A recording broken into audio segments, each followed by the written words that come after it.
Night does not simply fall.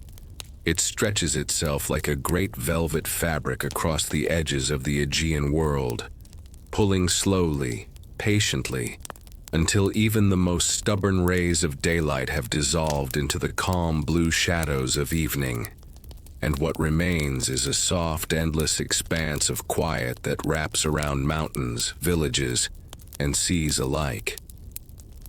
You may imagine yourself upon a shore that has known countless centuries of travelers, each leaving behind nothing more than faint footprints in the sand.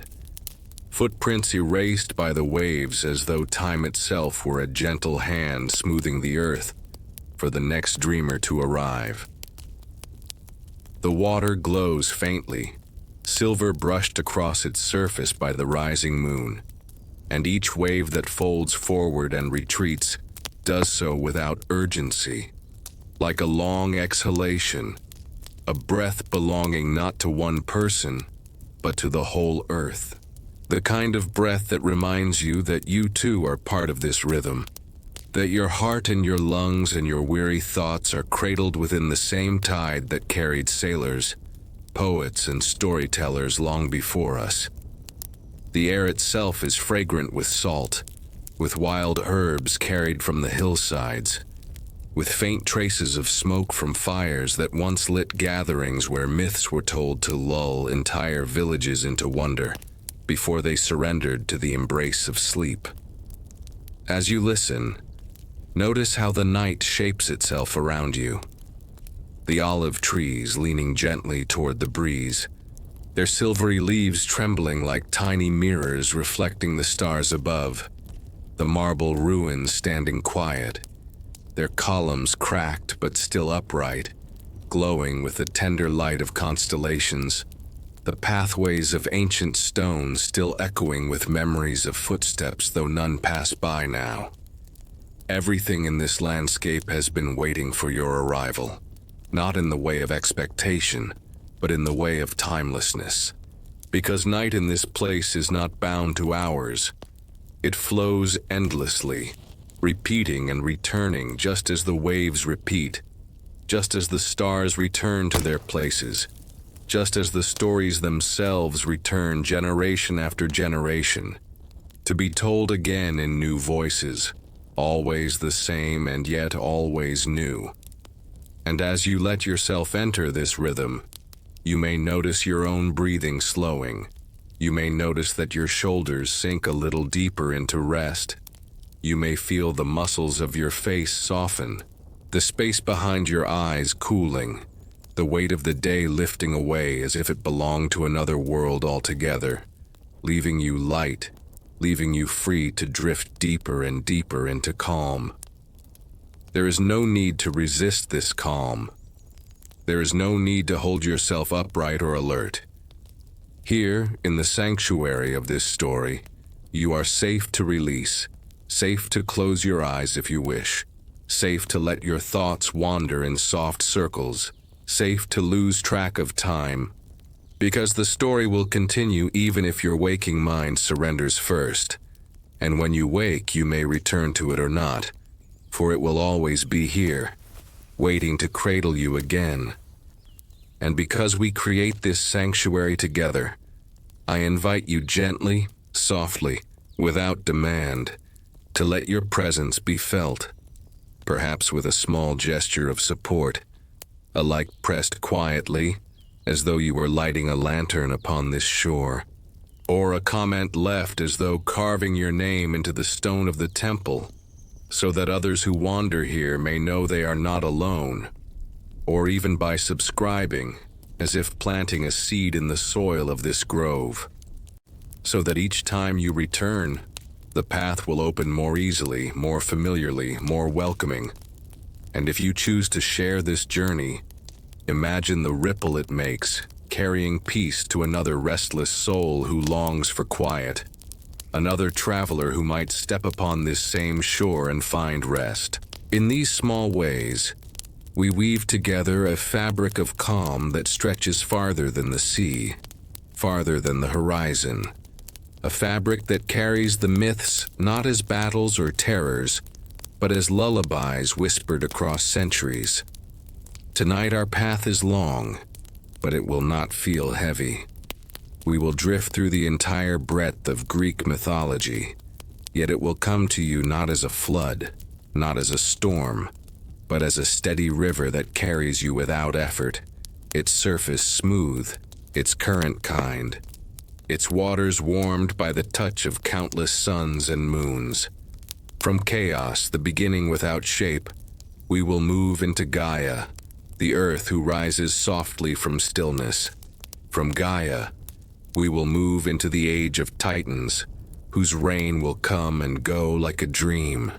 From their fall, we will see Olympus rise, but all of this will be told gently, as if the thunder of Zeus were only a distant echo, softened by distance, as if the roar of Poseidon were only a vibration felt faintly through the soles of your feet, as if even the fire of Hephaestus were not flame but warmth, a glow that soothes rather than startles. The myths will unfold like petals in the darkness, opening one after another slowly without hurry, until an entire garden of stories surrounds you, fragrant, luminous, and serene. And while these stories could be told with power and urgency, tonight they are told with softness, with stillness, with the intention not to rouse you but to carry you toward rest. If ever you hear of a battle, let it come to you as nothing more than a whisper of distant waves breaking against rocks, their sound softened by distance. If ever you hear of a monster, let its image blur at the edges until it resembles a cloud floating harmlessly through the sky. If ever you hear of triumph, let it be the triumph of a lullaby finishing its last verse, the triumph of an eyelid closing fully at last. This is how we will travel together into the oldest corridors of imagination, but with footsteps so light they leave no mark, only the hush of presence, only the comfort of knowing you are not alone. Look upward now, if only in your mind's eye, and notice the sky. It is wide, endless, filled with constellations that shimmer like silver dust scattered by a patient hand. They tell their own stories. Perseus with his sword, Andromeda bound but freed, Orion walking with his hunting dogs, Cassiopeia reclining proudly, all shining quietly above, but shining not to demand attention, rather to assure you that the stories are already here, already present, already unfolding, and all you need to do is let them drift into your hearing like waves, like breezes, like breaths. Look downward now in your imagination and see the sea itself, stretched out like a mirror, reflecting every star, every constellation, every glimmer, until it seems as though you are surrounded above and below by the same infinite calm. And within that calm you are no longer pressed between tasks, no longer weighed by responsibilities, no longer required to think or do, only to be, only to float, only to rest. And so, dear traveler, as you settle deeper, let the first chapter of this journey unfold. We begin not with gods or heroes, not with wars or triumphs, but with chaos, the gentle emptiness before all things. Imagine it as a vast, soft darkness, not frightening, not hostile, but like a velvet chamber where everything waits to be born. It is quiet, immeasurable, limitless, and in that limitless quiet your own mind begins to expand, begins to release, begins to dissolve into something wider. You are floating in this chaos, but it is not disordered. It is peaceful, it is embracing. It is infinite night that welcomes every thought, every dream, every sigh, and holds them softly. From this chaos will emerge Gaia, the earth, who will cradle seas and forests, who will rise like a mountain from stillness, who will be the first shape to soften the void. But that is to come. and there is no need to rush toward it. For now, let the thought of chaos be enough. Let it be your blanket. Let it be your sea. Let it be the gentle silence in which you find rest. For this is not only the beginning of mythology, it is the beginning of your night's rest, the beginning of your journey inward, the beginning of the surrender to sleep that awaits you, patient, kind, eternal. Block 2. Before time, Chaos and Gaia. Before there were names, before there were sounds, before there was even the faintest glimmer of light to distinguish one direction from another, there was chaos. Chaos was not the storm of disorder that the waking mind sometimes imagines when it hears the word. It was not noise. It was not confusion. It was instead a stillness without edges, a vast openness so wide that it could not be measured, a quiet that stretched in every direction without end. Imagine lying back and letting your thoughts dissolve into that quiet, like ink poured into water until all boundaries fade, and what remains is only calm, only softness, only the embrace of nothingness that is not frightening, but strangely comforting. Chaos is the deep breath before creation, the long pause before a song begins, the silence in a temple before the first flame is lit. It is a silence so complete that even silence itself seems to fall asleep within it. And it holds you now as you listen, cradling your mind, loosening your body, softening every tension until you too are part of that endless space. Let your breath mirror this. Inhale and feel the openness of chaos entering you, cool and wide, without beginning or end. Exhale and feel yourself dissolving into it, as though your body were no longer bound to skin and bone, but expanding outward into the vastness, a cloud without borders, a ripple without shape. With each breath, chaos is within you, and you are within chaos. There is no need to hurry, no need to strive. Here there is only floating, only resting, only being carried upon an ocean that has no shore. The mind begins to loosen its grip on words, on tasks, on memories, and what remains is the pure sensation of being held by space itself. And from that endless quiet, slowly, tenderly, there arises Gaia. She does not break through with force. She does not shatter the stillness. She emerges the way dawn emerges from night, imperceptibly, gradually, so gently that by the time you realize she has come, she is already present, already surrounding you. Gaia is Earth, but not yet the Earth of continents and oceans and cities.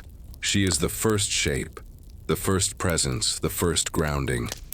She is the feeling of stability beneath your back, the reassurance that there is something solid to hold you, something patient, something eternal. Imagine lying upon soil that is not soil yet, but the very essence of ground. Imagine sinking into her embrace as if the earth itself had arms, as if those arms were cradling you, rocking you, humming in a tone too low for your ears but deep enough to calm the rhythm of your heart. She spreads beneath chaos like a great hand, steadying the infinite openness, shaping it, calming it. Where chaos is endless space, Gaia is steady form. Where chaos is breath, Gaia is body. Together they form a harmony, a rhythm, a balance that becomes the first lullaby of creation. The mountains rise like slow inhalations. Valleys fall like long exhalations. Seas spread outward like the pause between breaths. Every shape she takes is calm, patient, inevitable. There is no rush to her forming. She unfolds herself the way petals open in the darkness, the way dreams unfold behind closed eyes, the way sleep itself overtakes you slowly, softly, until you realize it has already happened. She is not just earth beneath you. She is the mother that receives your weight, absorbs your rest, and promises that you are safe to let go, safe to surrender, safe to drift deeper and deeper into calm. Now imagine that you are lying upon her body. The soil is warm, not with heat but with life. The stone is solid, not cold, but reassuring. The valleys curve around you like arms. The hills rise beside you like shoulders. The rivers whisper like veins carrying cool water. The forests breathe like lungs expanding and releasing. All of Gaia is alive and all of Gaia is gentle. You are not lying on top of her. You are lying within her, part of her, inseparable from her. Your breathing and hers are the same. Your pulse and hers are the same. Your rest and hers are the same.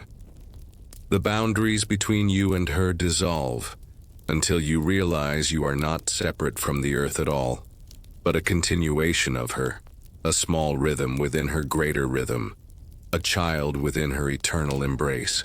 Chaos remains around you, stretching endlessly, but it is no longer frightening. It is like the vast night sky, endless and calm, while Gaia is the ground that steadies you beneath it. Together they are sky and earth, openness and form, breath and body, dream and cradle. You do not need to choose between them, for you are held by both, floating in the openness of chaos, anchored by the solidity of Gaia. And in that balance you find the deepest rest, the kind of rest that is not just sleep for the body but sleep for the soul, the kind of rest that reminds you that you are not lost, you are not adrift, you are home. Even here at the very beginning of time, let your mind wander here. Imagine stars that do not yet exist, waiting patiently in the womb of chaos, while Gaia prepares her body to hold the seas that will reflect them.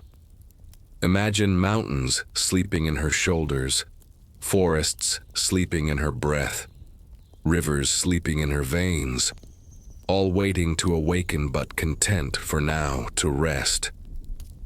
You too may wait. You too may rest. There is no need to hurry toward the next chapter of creation. There is no need to anticipate Uranus, or the Titans, or the thunder of Zeus. Tonight, for this moment, there is only the hush of chaos and the embrace of Gaia, and they are more than enough. They are the first song, the first comfort, the first cradle of sleep. If your eyelids grow heavier, let them close. If your thoughts drift away, let them drift. If you fall into sleep now, the story will wait for you, and you may return to it another night, for the myths are endless as chaos, as patient as Gaia. And if you remain awake, let the words continue to wash over you like waves upon a shore, steady, repeating, without urgency. In either case, you are carried. In either case, you are safe. In either case, you are resting within the very first harmony, the harmony of emptiness and earth, of silence and form, of chaos and Gaia. Block 3, the Age of Titans. From the stillness of chaos and the gentle rising of Gaia, there comes another presence, a shaping of sky that bends down to meet the earth, a vault of endless blue and black and light yet unborn, a figure vast and eternal whom the old poets called Uranus. He stretches himself across Gaia like a canopy, and together sky and earth embrace, and from their embrace the first children are born, the Titans. These are not yet the gods of thunder and lightning, not yet the heroes who wander the earth, but great slow-moving presences, ancient and immense, the first to take shape in the silence of the world. Imagine them not as creatures with sharp faces or bright armor, but as towering rhythms of nature itself, mountains that breathe, rivers that speak, winds that have voices, beings whose bodies are made of the very elements that cradle the earth into order. They move slowly, as though time itself were learning how to count, as though eternity were practicing its first steps. Their names are like songs stretched across the horizon. Oceanus, who circles the world with water. Hyperion, who bears the light of the sun yet unborn. Themis, whose calm whispers are the first hints of law and balance. Mnemosyne, memory herself, carrying the future of all stories within her silence. Each titan is not merely a figure, but a force, a pattern, a part of the great lullaby of creation. And as you listen, you may imagine them rising like clouds on the edge of the horizon, slowly forming, slowly drifting, slowly dissolving into the endless calm. The titans are vast, but they are not hurried. They do not rush through their age, for their age is long, stretching across countless eons, and their movements are like the movement of continents, patient, inevitable, steady. Imagine yourself lying in the cradle of Gaia, feeling the weight of mountains forming slowly above you, yet never heavy, never pressing, only protective, like a blanket being laid gently across your body. Imagine rivers carving valleys not with violence but with endless repetition, each drop of water smoothing stone as gently as your own breath smooths the rhythm of your thoughts. Imagine forests rising not with noise, but with the quiet unfolding of leaves, one after another, until an entire canopy of green rests above you, shading you, cooling you, holding you in calm. This is the rhythm of the titans, not quick, not sharp, but slow and soothing. The rhythm of nature learning to breathe, of the world learning to dream. And among the titans there is Kronos. He is the youngest, and yet he becomes the most significant, for it is Kronos who will inherit the weight of time itself. But for now, he is only another presence among the vast children of Gaia and Uranus, another rhythm within the endless night. Imagine him not as a figure holding a sickle, not yet, but as the steady ticking of an invisible clock, the first suggestion of moments passing, the first awareness that one breath follows another, that even in the stillness of myth, there is a flow, a continuity, a current that carries all things forward. Time is soft now. Time is gentle. Time is nothing more than the slow exhalation of chaos becoming form. And as you breathe, you feel that time is not against you, but with you. Not a force of loss, but a force of rhythm. The steady heartbeat that lulls you into deeper and deeper rest. The world beneath the titans is quiet, and yet it is full. Rivers begin to trace paths across Gaia's skin. Seas begin to stretch outward. Stars begin to flicker faintly in Uranus's body, though they are not yet fully born. It is as if the universe itself is still dreaming, not awake, not fully formed, but stirring gently in sleep, turning slightly on its side, breathing deeply, content to remain in this state for endless ages. The titans themselves are like guardians of that dream, vast shapes that hold the boundaries of sky and earth in place, so that all creation may continue to rest, may continue to unfold without urgency. When you picture them, do not see them striding in anger or clashing in war, but standing in silence, watching, their presence as steady as mountains, as calm as rivers, as patient as forests. They are lullabies given form, and to speak their names is to whisper the names of calm itself. Oceanus, whose waters encircle all, is the rhythm of your breath as it flows in and out, endless, circular, without beginning or end. Tethys, his sister, is the coolness of water against your skin, the freshness that comes when you exhale and feel the air brush softly against your lips. Hyperion, the light bringer, is not yet the blazing sun, but the faint warmth behind your closed eyes, the glow that assures you dawn will someday come, though not now, not while you rest. Theia, radiant, is the shimmer of stars waiting their turn, the promise of glimmers across the night. Coeus and Phoebe are thought and radiance, the first murmurings of mind, but mind not as burden, mind as gentle drift, the way thoughts wander just before you fall asleep, not grasping, not holding, only drifting. Themis is balance, the weight evenly distributed across your body, the comfort of symmetry, the assurance that nothing will fall out of place while you rest.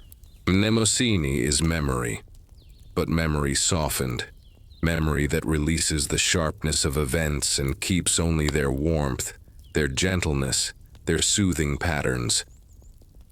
All of these titans surround you now, not as strangers but as guardians, not as rulers but as lullabies, each carrying a part of your rest, each keeping watch as you sink deeper into sleep.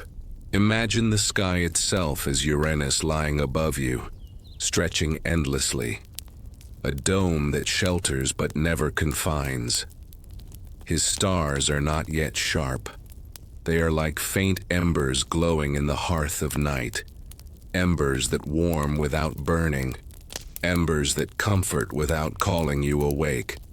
Imagine Gaia beneath you, her vast body steady and calm, her valleys curved like arms, her mountains like shoulders, her seas like a heartbeat. Between them, Uranus and Gaia, you are held as a child between parents, and their children, the Titans, are your elder siblings, immense but gentle, watching in silence, humming their lullabies into the stillness. You are not alone here. You are surrounded by calm presences, by guardians older than time, by forces that existed before fear was ever born. In their company, you are safe, you are small, you are cherished, you are carried.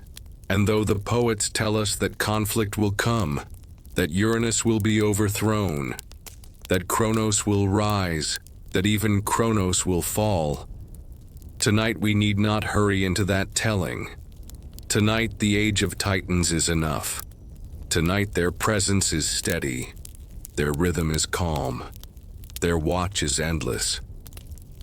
Think of their age not as years, not as centuries, not even as millennia, but as the unmeasured span of eternity itself, the kind of time you feel when you close your eyes and drift into sleep and awaken with no sense of how long has passed, only that you are rested.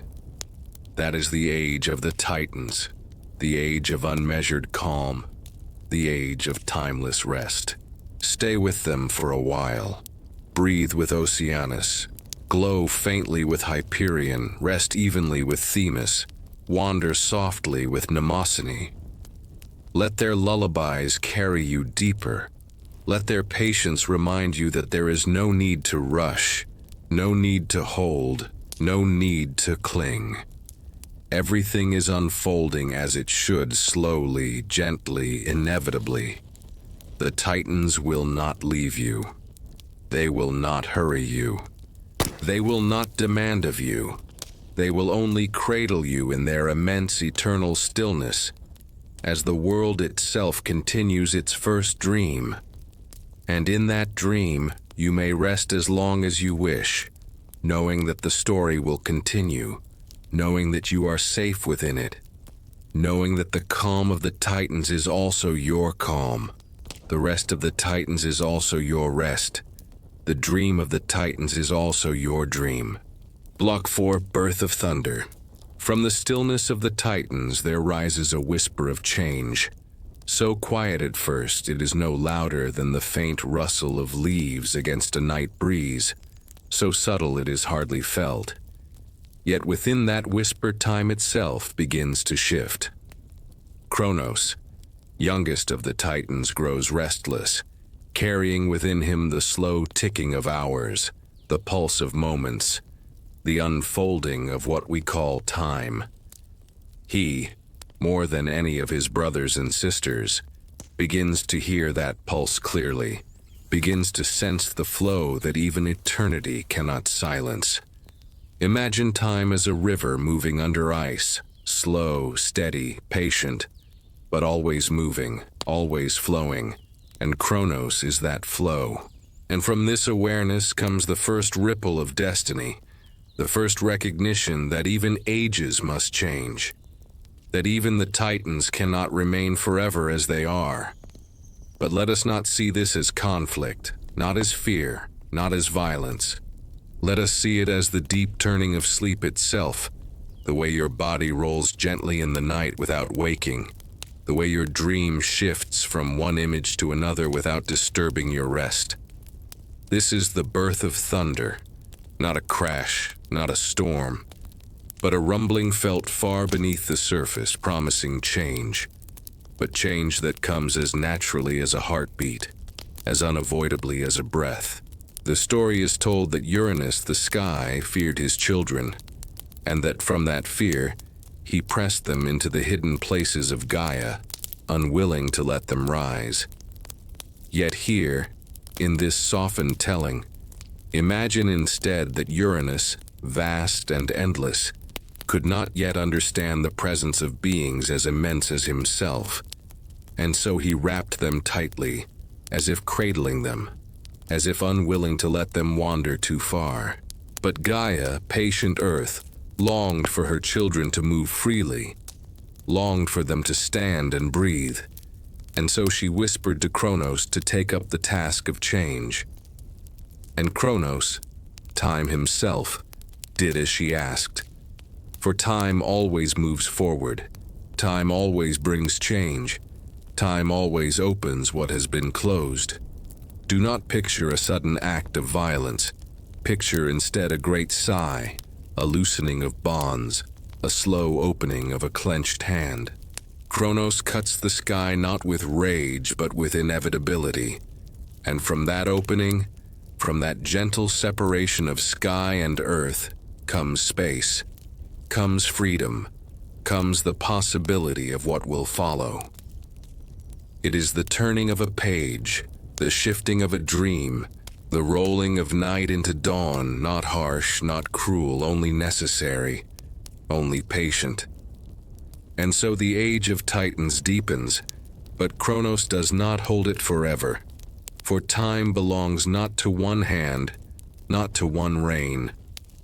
Kronos takes Rhea as his queen, and together they begin to bear children. But the whisper of destiny has followed him, the faint pulse of change that no one can silence. And Kronos fears that his children will someday rise as he has risen.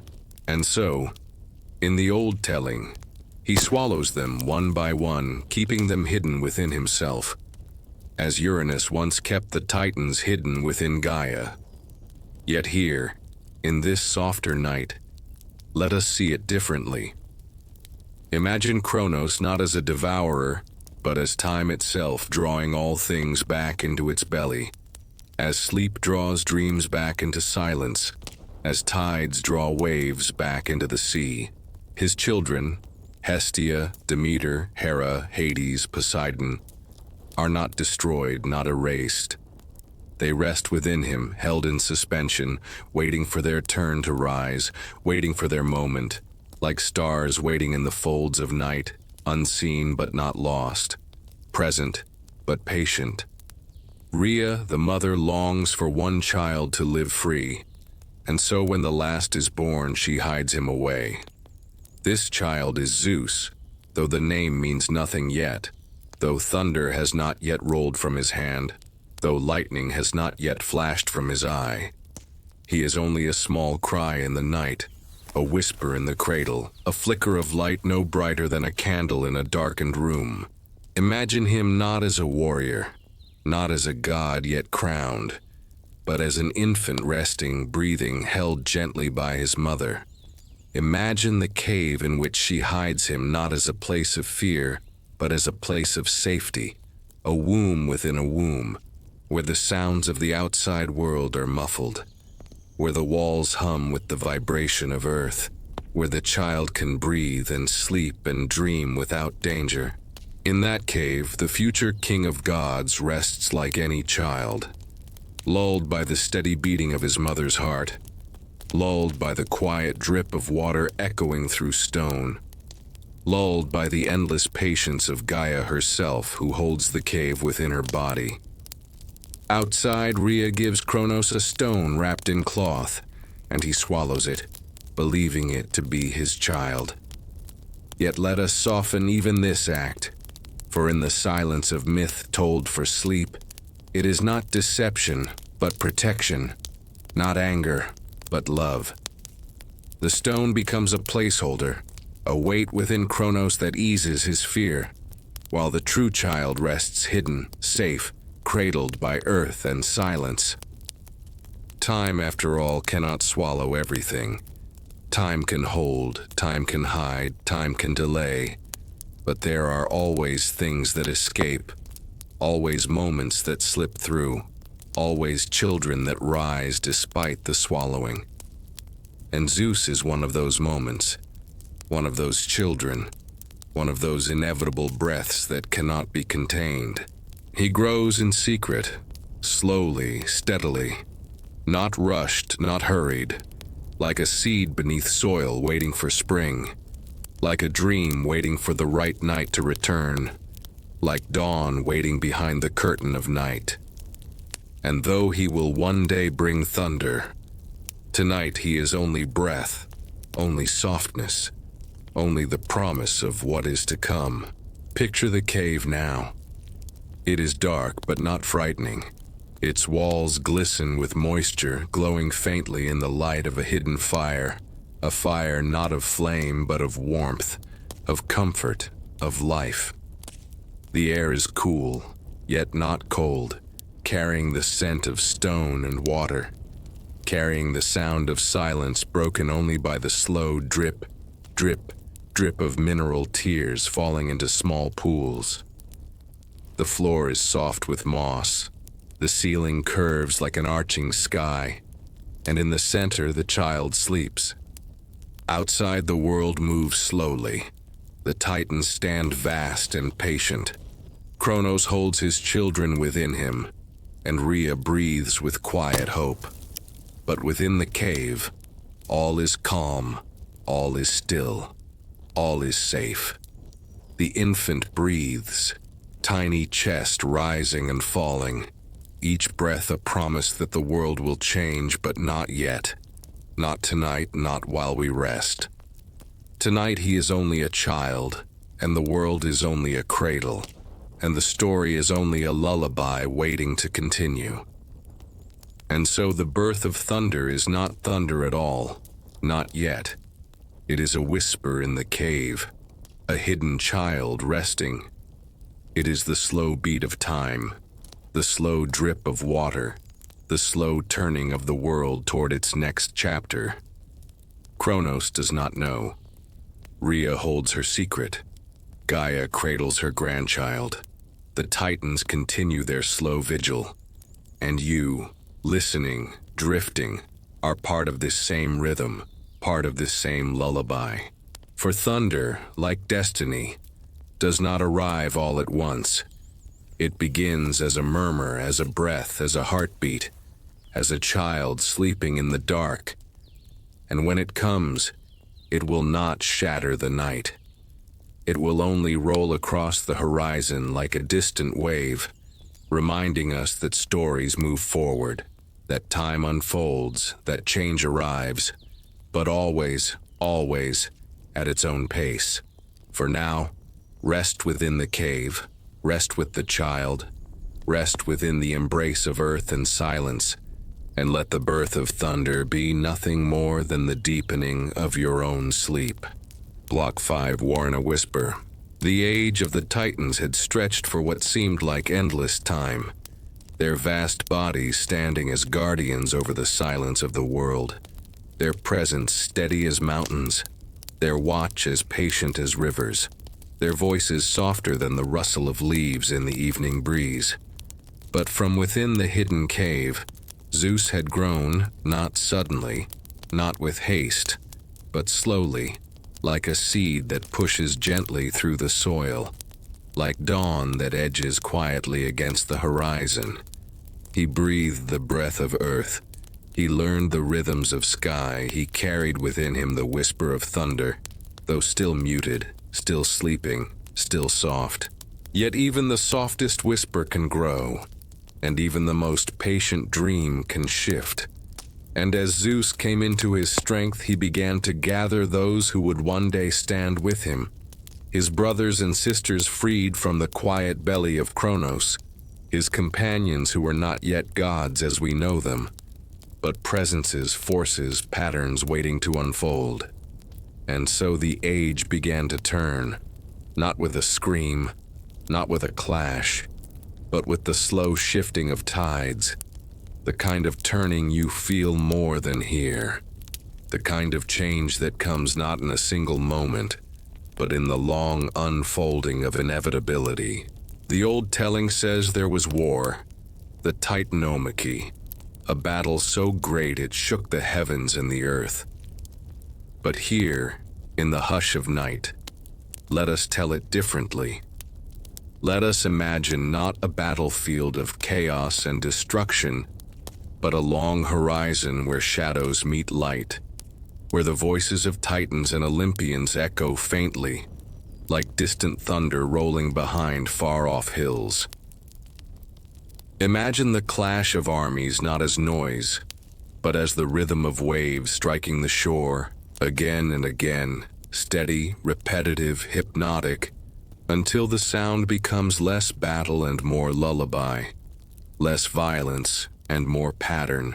The Titans stand vast, their shapes immense against the horizon, while the young Olympians rise like dawn behind mist, their forms smaller, quicker, lighter, but their determination steady as breath. Between them is not fury, but inevitability, the gentle truth that ages turn, that old gives way to new, that even mountains are worn down by rivers, not suddenly, not harshly, but over endless time, through patient repetition, through quiet persistence. Picture yourself upon that horizon. The sky is gray, neither day nor night, a twilight that stretches without end. The ground beneath you hums with the vibration of footsteps too large to see clearly. But those footsteps are not frightening. They are steady, like drums beating faintly in the distance, drums that do not call you to fear but lull you into rhythm, drums that align with your heartbeat until you are carried deeper into calm. Above you, faint flashes of light shimmer, not sharp, not blinding, but glowing softly like distant lightning behind clouds, illuminating the silhouettes of great figures moving in slow, deliberate patterns. You cannot hear their words, not fully, only the murmur of voices carried on the wind, voices so low they seem to be part of the earth itself. And as you listen, you realize the war is not a scream but a whisper, not a clash but a hum, not a storm but a tide that rises and falls, rises and falls, rises and falls, carrying you with it, lulling you deeper, soothing you further, until the thought of battle is no different than the thought of sleep. The Titans stand like walls of stone, their presence unshaken, their forms immense. Yet the Olympians move with the quiet persistence of water, flowing, seeping, shaping. One by one, brothers and sisters join Zeus, Poseidon, with the strength of seas hidden in his hand, Hades, with the depth of the unseen world echoing in his steps, Hera, Demeter, and Hestia, each carrying the quiet strength of nurture, of growth, of hearth. They do not rush forward. They do not scream. They simply rise, and in their rising the balance begins to shift, gently, slowly, as shadows give way to light, as night gives way to dawn. The battle is not won in a moment, but over countless repetitions, Countless waves, countless breaths. Imagine yourself breathing with them. Inhale, the Titans stand.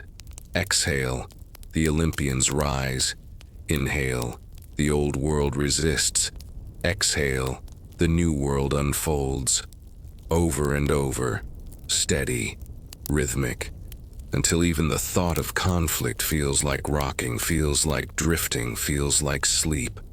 The Cyclopes, once hidden deep, emerge to bring gifts, but imagine their gifts not as weapons of destruction, but as lights of comfort, sparks in the darkness. To Zeus they bring thunder and lightning, but here thunder is only a distant rumble that soothes like rain upon a roof. Lightning is only a faint glow behind clouds, a flicker that illuminates without startling. To Poseidon they give the trident, but here it is not a spear for war. It is a symbol of balance, 3 prongs like the 3 stages of breath, inhaling, pausing, exhaling. To Hades they give the helm of invisibility, but here invisibility is not for conquest, it is for stillness, for rest, for the peace of closing one's eyes and drifting unseen into sleep.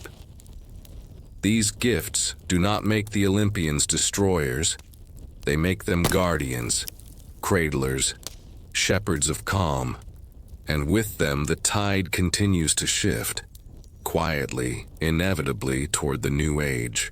And so the war, told as battle, becomes here a dream. The Titans, vast and slow, begin to yield, not broken, not shattered, but gently set aside, as if mountains themselves were lying down to rest, as if rivers themselves were falling into still pools. The Olympians rise not with fury, but with the calm assurance of dawn spreading across the horizon, pushing night away not with violence but with light. Light that does not shout but whispers, light that does not blaze but glows. The Titanomachy becomes not a clash but a transition, not a war but a turning, not a destruction but a continuation. And in that continuation there is peace, there is rest, there is the reminder that all things, even great ages, yield eventually, and that yielding is not the end but the beginning of something new. Imagine yourself now drifting through this vision. The sound of distant drums fades into the rhythm of your own heartbeat. The flashes of lightning fade into the warmth behind your eyelids. The silhouettes of Titans and Olympians fade into shadows that blur and dissolve into mist. The horizon itself dissolves into darkness, and the darkness folds around you like a blanket, like Gaia's embrace, like chaos itself returning to cradle you once again. The war is no longer war. It is a whisper. It is a lullaby. It is the rocking of ages carrying you deeper and deeper into rest. You need not remember who won or lost. You need not follow the names or the order of events. All you need to carry is the rhythm, the rise and fall, the inhale and exhale, the endless tide of time that brings change without fear, that brings dawn without effort, that brings sleep without resistance. And so the Titanomachy ends not with noise but with silence, not with ruin but with calm. The Titans rest, the Olympians rise, the world turns, and you listening are carried with it, carried into the same calm, the same rhythm, the same rest. This is war in a whisper, and whispers are the gentlest of guides, leading you softly, leading you patiently, leading you into the quiet of dreams. Block 6, 3 realms, 1 silence. When the last distant tremor of the old age had subsided, and the world discovered itself cradled in a softer hush, there came a pause so gentle, it felt like a hand resting upon a racing heart. A palm laid lightly over the pulse of the earth to remind it to slow down, to breathe, to remember the rhythm that has always been there beneath thunder and tale, beneath dawn and stone, beneath memory and dream. And in that pause, the new keepers of the world stood quietly together, neither triumphant nor afraid, simply aware that the vastness before them was too wide for a single hold, too deep for a single breath, too layered for a single name. And so they looked not toward struggle, but toward balance, not toward grasping, but toward giving.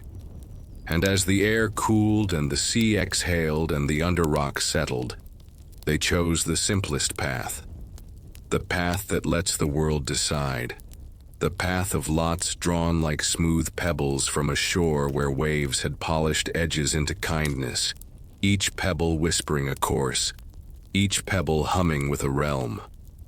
And what fell to each fell as night falls over fields, naturally, evenly, without argument, so that the sky would belong to one who knows how breath moves. The sea would belong to one who knows how tides repeat, and the underworld would belong to one who knows how silence holds. To Zeus came the sky, and the sky receiving him did not flare with noise or insist on spectacle. It welcomed him the way a window welcomes morning, with gradations, with patience, with a soft glow that happens first behind the eyelids of anyone who is about to wake and then decides not to, letting that glow become warmth without becoming glare, a comfort without edge. And so the sky under Zeus is not merely height, not merely loft, but endless gentleness, a dome that bends without pressing, a ceiling that breathes, a blue that darkens into velvet and brightens into milk but never snaps, never startles, only flows from shade to shade the way a sigh flows into another sigh. Clouds travel there as if they were thoughts softened by distance, thoughts you had once and then released, white rafts crossing a lake of air, unhurried, dispersing into ribbons, forming again, never needing to accomplish anything but their own drifting.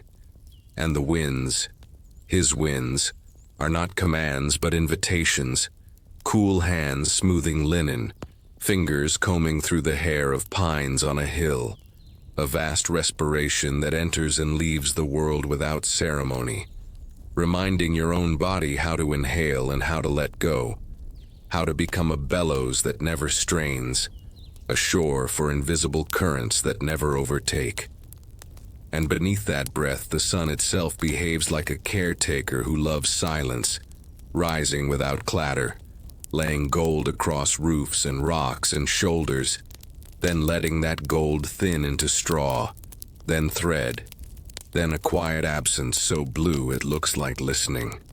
At night, the sky writes softly to itself, constellations like notes pinned to a fabric that already knows the song. Every star, a warm pinprick that does not force attention but makes attention restful.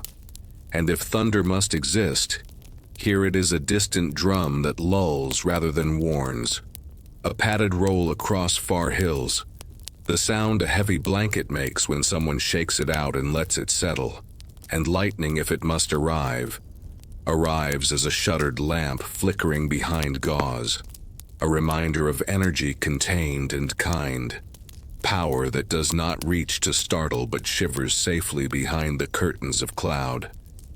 This is the vault entrusted to Zeus, and he wears it not as armor, but as air wears light, not as burden but as lungs wear breath. And in his keeping, the sky does what it does best: hold everything and weigh nothing, widen the edges of every mind, until what felt crowded a moment ago becomes an open porch with room enough for a chair, a glass of water, the slow blink that precedes sleep. To Poseidon came the sea, and the sea, hearing his name without being told, responded with the only language it has ever trusted: repetition.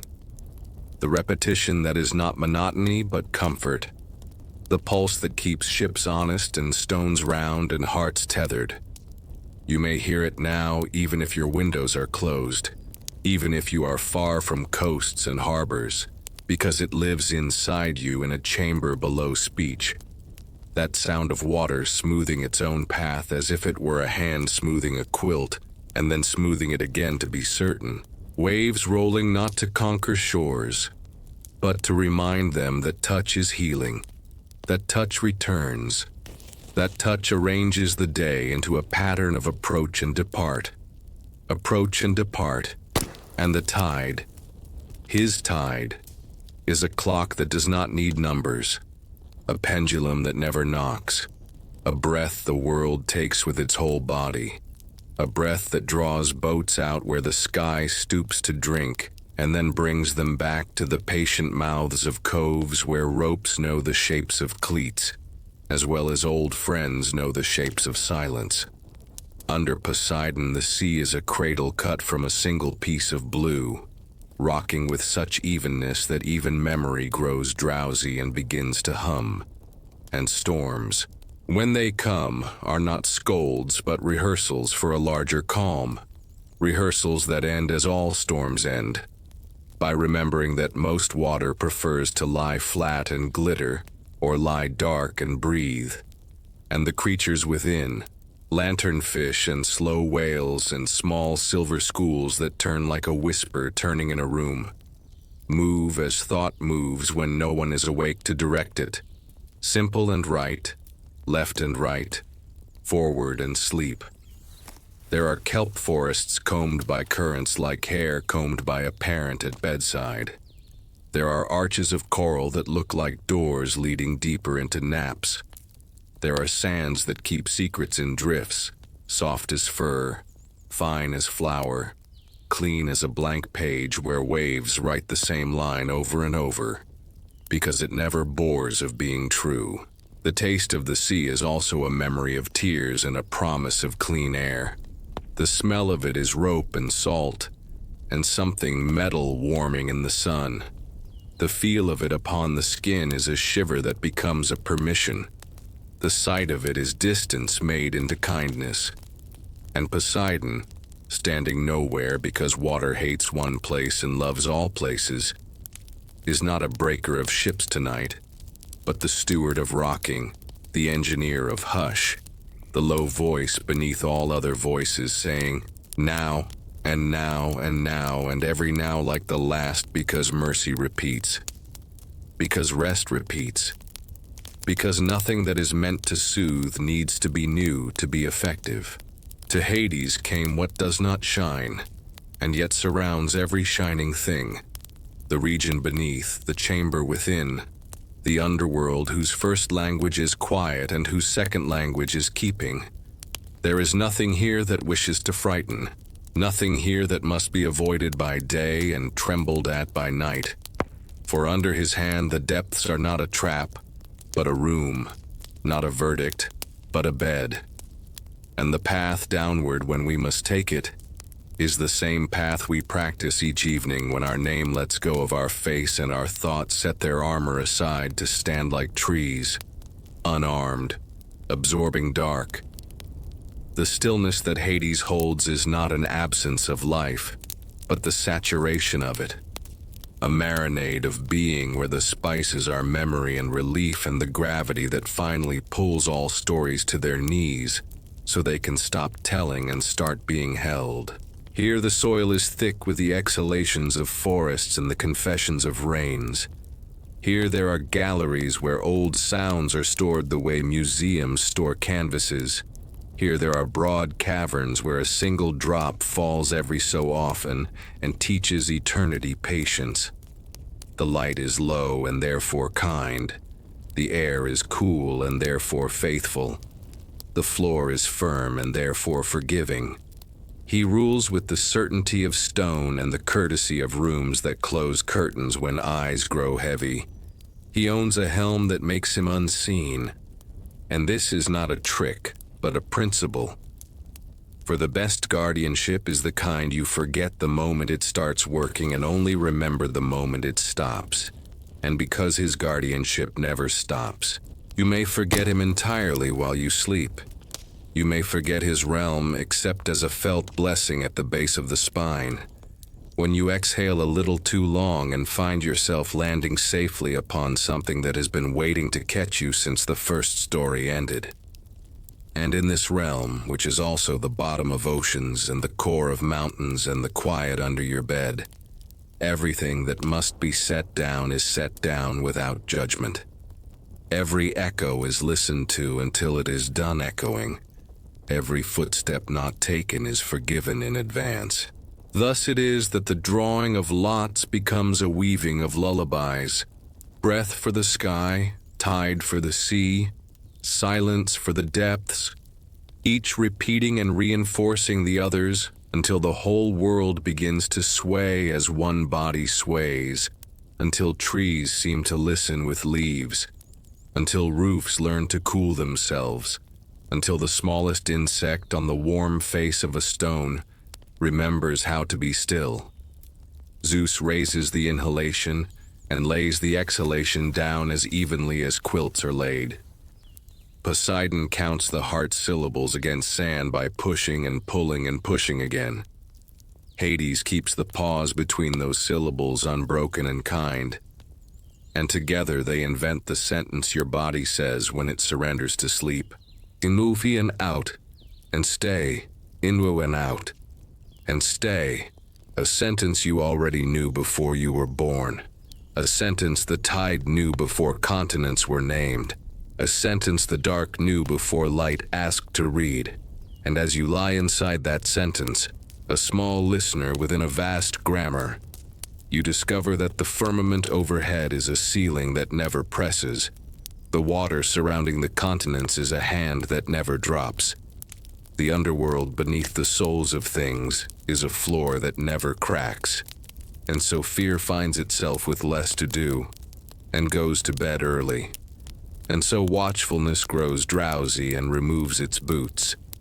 And so memory curls up like a cat and appears to be sleeping even when it is simply content. Now, if you wish, you may walk the sky a while. The air is a corridor with no walls, yet somehow you feel guided, as if invisible railings kept your steps from drifting too far, as if a soft etiquette governed winds so that they take turns, so that they caress without clutching. You pass under islands of cloud that cast moving rooms of shade upon the blue floor below, and each room is cool and entirely yours for the 10 heartbeats it takes to cross it. Far ahead, the line where sky meets sea is not a line at all, but a handshake that lasts forever. And every so often, a hawk writes cursive upon the invisible page around you, the letters meaning only, height, height, height. The sun, traveling slowly as a nurse moves down a quiet hallway, opens the door of noon and later closes it, dimming the lamp, and in the evening the firmament lets the lampless bulbs appear, stars unscrewed halfway so they glow without glare, and the moon, generous steward of half-light, adds enough silver to show you where to place your next yawn. When Zeus breathes, flags agree to drift, grasses consent to murmur, curtains learn the vocabulary of ripple, and something in your chest matches him without being asked, your ribs becoming soft shutters that open, your shoulders becoming warm hills that settle after a breeze, your thoughts elongating until they are as slender and faint as the contrails a distant bird would leave, if birds left contrails. Then, if you like, descend to a pier where boards have memorized the souls of travelers and sit with Poseidon's language beneath you. Plank by plank, bolt by bolt, the wood smelling of salt and rope and a little iron, the water touching the pilings in syllables that repeat until meaning is replaced by comfort. Boats bump softly in their slips like friends shifting on a couch to make room for one more story. Lines creak with a sound that is also a stretch, also a rest. Gulls invent low conversations they will forget by morning, and the horizon carries a narrow ribbon of light that cannot decide whether to rise or fall, and so it does both, back and forth, And as you watch, you feel rocked without being moved, cradled without being held, swayed without being pushed. If you close your eyes here, you will still see the sea, not with sight, but with the body. The way a lullaby can be heard even after it ends because the chest remembers the dancer it taught the lungs to be. And if you place your hand upon the railing, you will feel every swell in miniature like reading Braille that spells a single word forever. Again, again, again, until again becomes enough and then becomes more than enough and then becomes sleep. And when it is time, as it is always time in stories that move without clocks, step through the door that leads downward, the door some mistake for final when it is merely faithful. The door Hades keeps oiled so it will not squeal, the door that is only a curtain woven from pause. The stairs there are generous with their treads and not stingy with their depth. The lamp is set low so shadows lose their teeth. The air cools your forehead the way a kind hand cools a fever, and the floor at the landing is a promise you can step upon again and again, and it will never tire of keeping you. Hallways branch and none of them lead to scolding. Chambers open and none of them require explanation. There are couches here that have hosted the naps of kings and cobblers without distinction. There are shelves where old noise is stored in containers labeled hush. There are wells where a coin dropped yesterday is still falling, because here the descent is not alarming. It is serene. It is simply the long vowel of relief said by a throat that had been speaking too quickly. Hades moves quietly as librarians move when a reader sleeps, covering you not in judgment but in a blanket named enough, setting at the foot of your bed a small animal called safe. And if a dream wanders into this room and decides to stay, it will take off its shoes and walk in socks. It will speak in a voice that even the nervous insects of your attention find acceptable.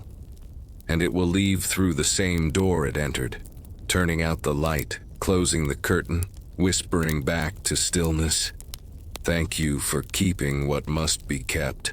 In this distribution of realms there is no waste and no overlap.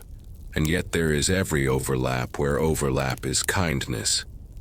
The sky lends the sea its moods, so that blue can learn to be many kinds of blue and gray, many kinds of gray and night, an entire choir rather than a single note. The sea lends the sky its polish so that winds arrive smoothed, so that rains arrive rinsed of haste.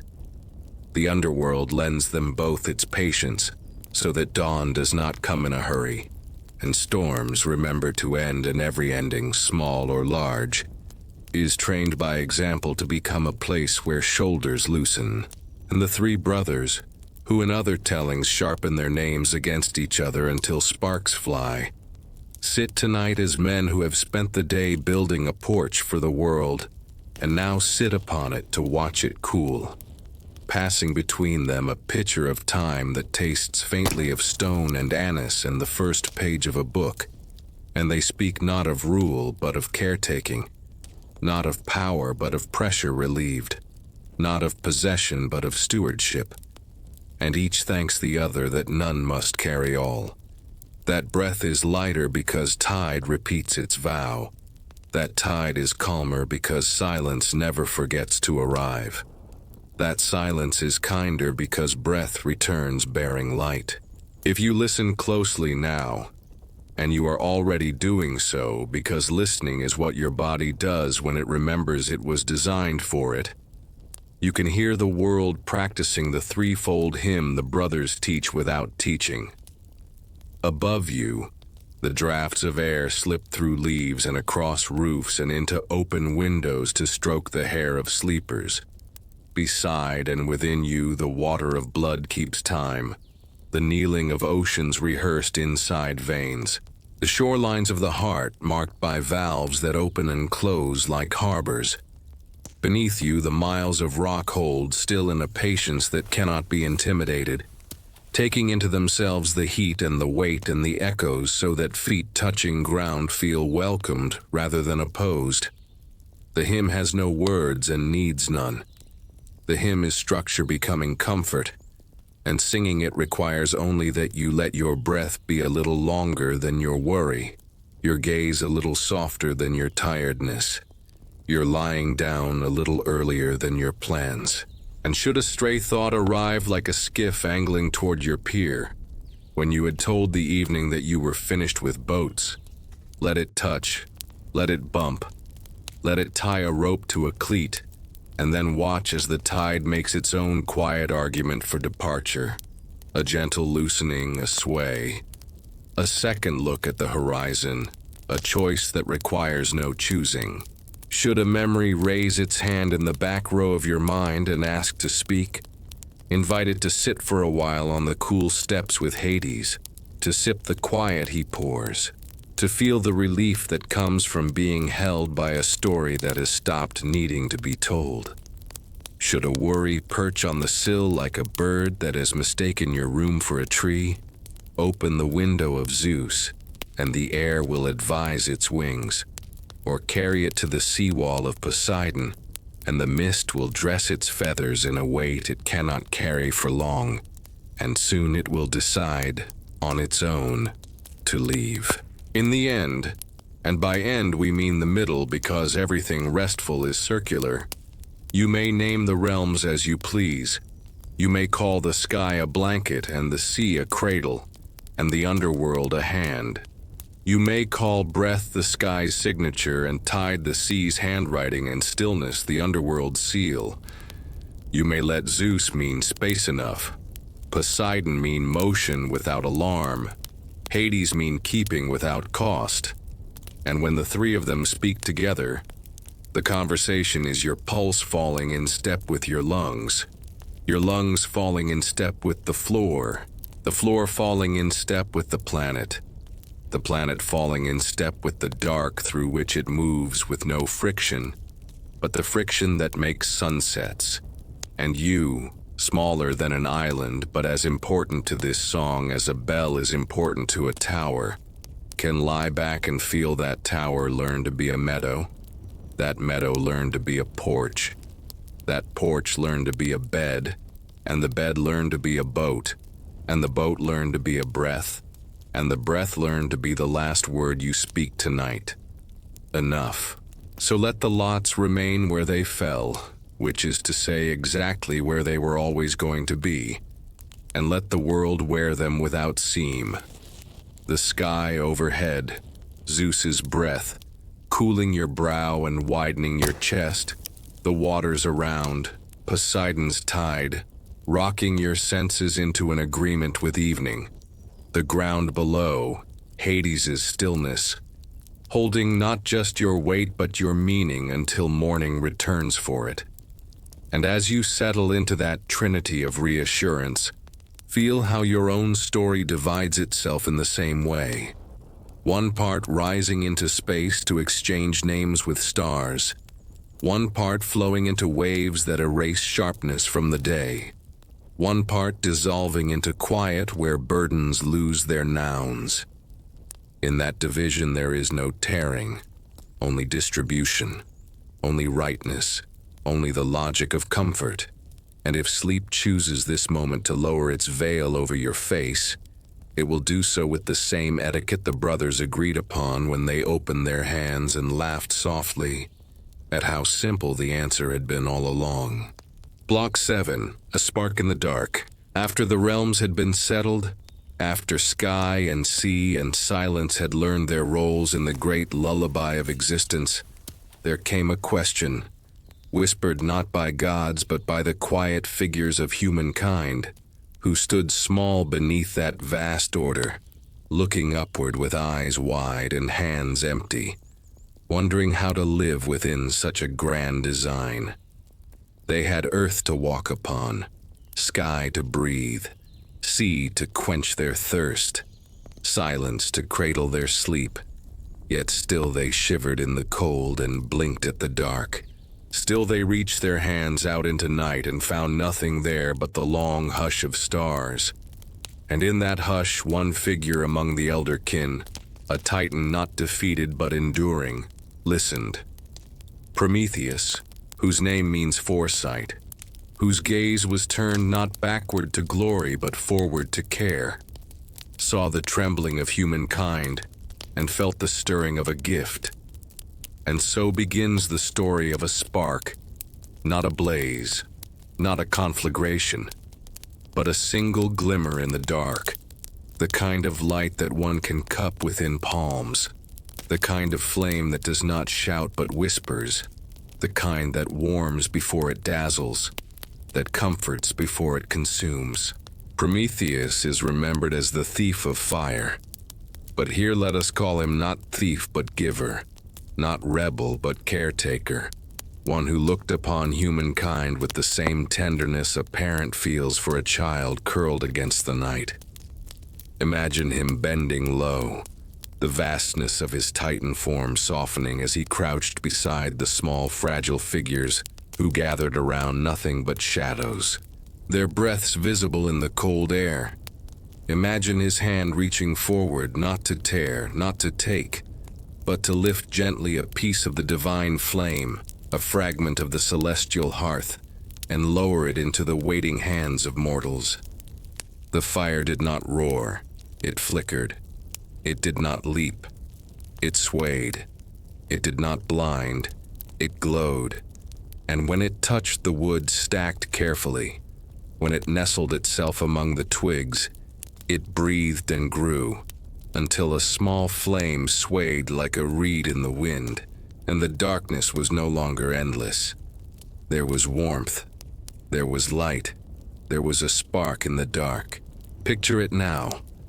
A circle of faces leaning forward, eyes reflecting the first fire, eyes that had never before seen such glow. The flame dances gently, not as a wild creature, but as a lullaby given shape, its orange edges curling, its blue heart pulsing, its warmth reaching outward like arms stretched in embrace. The shadows retreat a little, softening into corners, no longer heavy, no longer frightening, only part of the dance, partners to the light that now sways at the center. And the people breathe differently, their shoulders lower, their voices quiet into murmurs. They feel the first comfort of warmth that is not sun, the first security of light that is not distant star. The gift of Prometheus becomes not rebellion, but reassurance, not defiance, but devotion, a reminder that even in vast darkness there can be a spark, and that spark is enough to transform fear into calm, cold into shelter, night into home. The gods above, from their high thrones upon Olympus, saw this and murmured among themselves. Some feared the gift, some scorned it, some grew wary of what small hands might do with flame. And so another story was woven into the tapestry, the story of Pandora. She was not created as punishment here, not in this telling. She was created as curiosity itself, shaped with beauty and grace, given gifts from each god, woven from light and shadow, from wonder and question. She carried with her a jar, or perhaps a box, though the vessel matters less than the mystery sealed within it. The old tales tell of calamities released when she opened it, of sorrows, of grief, of toil. But in this soft retelling, let us imagine differently. Let us imagine Pandora standing at the edge of the firelight, her face glowing in its dance, her hands holding the vessel not with malice but with awe, her heart beating with the same restless pulse that drives us all to wonder what lies beyond silence, beyond stillness, beyond the lid that keeps secrets hidden. And when she opens it, let us hear not a shriek but a sigh, not a roar but a whisper, as if the world itself exhaled and let go of what it had been holding. From the vessel flows not torment but experience, not curse but depth, the spectrum of what it means to live. Joy entwined with sorrow, hope braided with fear, laughter shadowed by tears, dreams colored by trials. These are not punishments. They are textures, the threads of a tapestry that would otherwise be flat, lifeless, without meaning. Pandora, with trembling hands, releases life in its fullness, and though mortals gasp, though they feel the weight of struggle and the ache of longing, they also feel the sweetness of love, the thrill of discovery, the comfort of companionship. And among all that flows from the jar, one thing lingers, one thing refuses to scatter. Hope. Hope remains, seated at the bottom like a steady ember, a spark that refuses to fade. And so even in the darkest night, even when shadows press and silence feels endless, there is always one spark, one glow, one breath of promise that tomorrow will come, and with it the chance for warmth again. Imagine yourself now seated by that first fire, the air cool around you but the glow warm upon your skin. Listen to the crackle, a sound like rain on distant leaves, soft, irregular, soothing. Watch the flames curl upward, never in haste, always in dance, a rhythm that hypnotizes as much as it illuminates. Feel the shadows sway around you, not as enemies but as partners in the play of light, shapes that shift gently on the walls like dreams shifting in sleep. Feel the warmth seep slowly into your bones, loosening the tightness in your shoulders, spreading through your chest, melting the chill of day. Let the flame be your heartbeat, steady, glowing, present. Let the jar of Pandora be your breath, opening and releasing, not to unleash torment, but to allow dreams to flow, one after another, endless, unhurried, carrying you into the deeper dark, where sleep waits with patient arms. Prometheus sits nearby, his gaze steady, his foresight deep, yet his presence gentle. He does not boast, he does not demand. He watches with the quiet satisfaction of one who has seen fear replaced by calm, shivering replaced by warmth. Pandora too sits by the flame, her vessel beside her, now empty yet not desolate. For within her eyes rests hope, glowing like the last coal in the hearth, the coal that will reignite flame when dawn comes.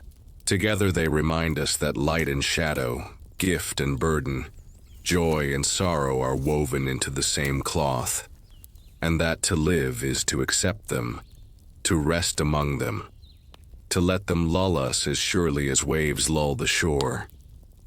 You need not fear their stories, for in this telling they are not warnings but comforts, not punishments but lullabies, each reminding you that sparks exist in darkness, and hope remains even when lids are lifted. Stay by the fire as long as you wish. Watch the flames fold and unfold. Listen to the wood sigh as it releases its stored light. Feel the heat upon your skin and the cool air upon your back, a balance as gentle as inhaling and exhaling. Let your eyes grow heavy, mirroring the embers as they settle lower, glowing less brightly but more deeply, their heat sinking inward even as their light softens. Let your thoughts drift like sparks carried upward, rising, flickering, fading into the endless night above. And as you drift, remember that even the smallest flame can chase away endless dark, that even when vessels are opened and life pours forth with all its weight, hope remains, steady, glowing, quiet. Prometheus has given fire, Pandora has given depth, and you have been given rest. Rest now in the glow of their gifts. Rest in the spark in the dark. Block 8, the quiet gods of the field. There are gods whose names arrive with the weight of thunder, and there are gods who travel like dew upon grass, so light that you do not notice them until your ankles are wet and cool, and you realize the morning has been here for a while. Tonight we lean toward the dew, toward the gentle presences that make a field feel like a room and a path feel like a lullaby. toward the gods who do not insist on attention but reward it, who do not call your name but remember it, who prefer low light and long exhalations, and the kind of attention that happens when a person finally grows quiet enough to hear insects tuning the evening. The world after great battles needs caretakers. The world after proclamations needs keepers of small routines. And the countryside, the orchards and terraces, the wells and the hedgerows, the dovecotes and bee-loud corners, is their chosen grammar. They speak in the tense of ripening, in sentences made of windbreaks and rows, in the long, calm clauses of seasons turning, in the punctuation of hoof and hand and hive. And when they draw near, the shoulders lower, the jaw eases, the eyes soften, and the calendar, so full, so loud, becomes a slow necklace of days that feel almost the same, which is to say almost perfect for rest. First invite Hestia to the threshold, though her temple is a circle on the floor and a memory of flame rather than a skyward column. Hestia is the heart of any house, but a house can be a field when the evening gathers properly, and the lines of hedges make corners, and the low stone wall remembers every palm that ever sat upon it. She is the art of tending embers, so that no spark leaps and yet no warmth dies. The art of turning raw into cooked, noise into supper, hunger into gratitude. And when she breathes, doors do not slam. Spoons make only polite sounds. Chairs weight themselves agreeably against wood. In her presence, a kettle becomes an oracle of calm. A chipped bowl becomes proof that endurance is beautiful. A folded cloth becomes a small spell against the harshness of noon. She prefers company but not crowds, recipes but not rules, a little smoke but not too much, a little laughter but never the kind that startles the baby. The hearth is the center not because it is loud, but because it is devoted, because its circle is faithful, because it knows how to keep a flame low enough that sleep can share the room and still feel welcome. And when you carry Hestia into an open field, she follows as the idea of a hearth follows the traveler, reminding the grass to smell like bread, reminding the breeze to move like a rocking chair, reminding the mind that it can be a kitchen if it wants, and that kitchens are where stories slow themselves into flavors. Among the grasses wander the horae, the hours, keepers of openings and closings who lift and lower light the way caretakers lift and lower blankets, the way gardeners lift and lower gates. They walk with keys and quietly manage thresholds, dawn, noon, dusk, clicking the morning open with a soft hinge, tugging evening shut with the kind of patience that makes a latch seem kind. Their footsteps are the sequence of shadows from a hedge at sunset, lengthening, gentle arithmetic along the path. In spring they press green upward with palms that never force. In summer they turn abundance from loud to low. In autumn they teach all bright things how to dim without sadness. And in winter they pad the silence so that boots do not wake the sleeping seeds. When they pass through a vineyard, tendrils find trellis without searching. When they pass through an orchard, fruit remembers how to grow heavy and how to let go when it is time to fall. When they pass through the mind, a to-do list gives up a few items and a few worries and decides that tomorrow exists. If clocks must tick, the horae prefer them in other rooms, because the leaf knows what to do without a tick, because the lamb knows when to lie down without a tick, because a person who has watched the same path fill with shadow every evening for a month already carries the best kind of clock in the long bones of the arm. In the hollows where water rests and moves, the naiads keep their small chapels. They minister to rills and runs, to culverts that sigh, to wells that listen, to troughs where the assignment is simple. Arrive, quench, reflect. A naiad's voice is the sound of ladle against bucket, of reed against reed, of water finding its level and deciding to stay for a while. She anoints the edges of stones with gloss, scribbles light upon the underside of bridges, teaches dragonflies how to be jewelry that floats. If a shepherd lowers a palm to drink, she places coolness in the cup so tenderly that fingertips memorize the gift.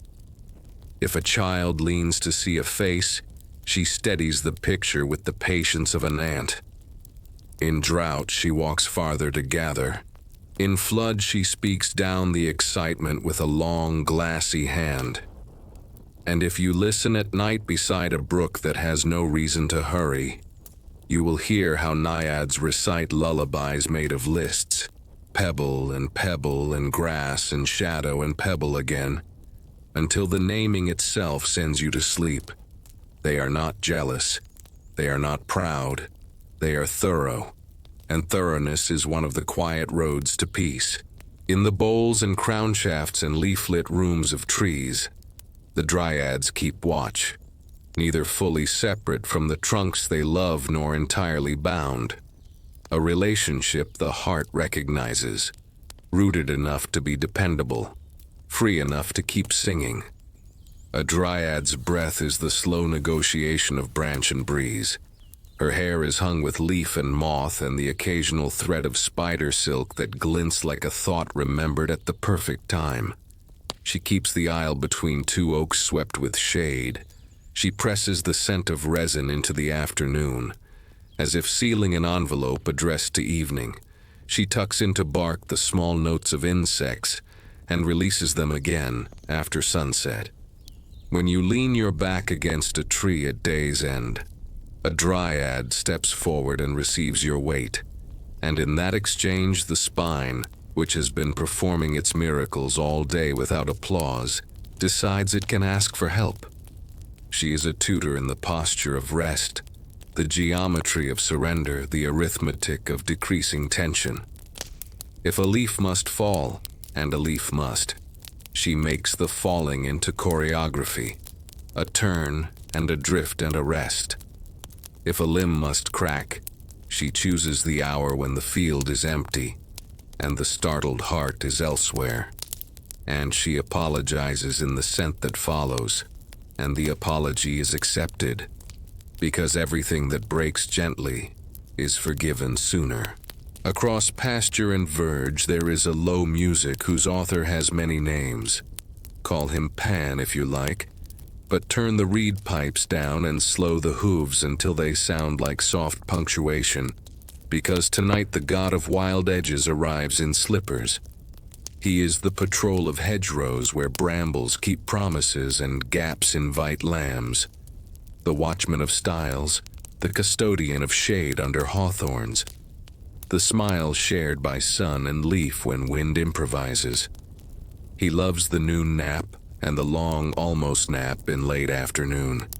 He loves the way bees pretend to be careless when they are actually excellent. He loves the way a fox steps carefully when everyone is watching, and then forgets to step carefully when no one is watching because the world carries the carefulness for him. In other seasons, Pan can startle, but tonight he is pastoral, an usher reminding the lambs that the gate knows them, a conductor who believes silence is also music, a master of letting patterns repeat until repetition becomes rest. If he plays, it is from far off, and the tune is shaped like the slope of a hayrick and the patience of a cow chewing, and the notes land like wool upon a fence. Soft, inevitable, self-mending. The anemoi, the winds, arrive not as command but as courtesy calls. Boreas has put on a sweater and learned to knock. Notice has set his warm hand to low. Eurus leaves only a rumor of spice. And Zephyrus, who always understood doors, opens them with one finger and closes them with the same. They travel the long corridors between hills and fold themselves around cupolas and bell towers and dry stone fences without disturbing a single slate. The field learns its vowel sounds from them.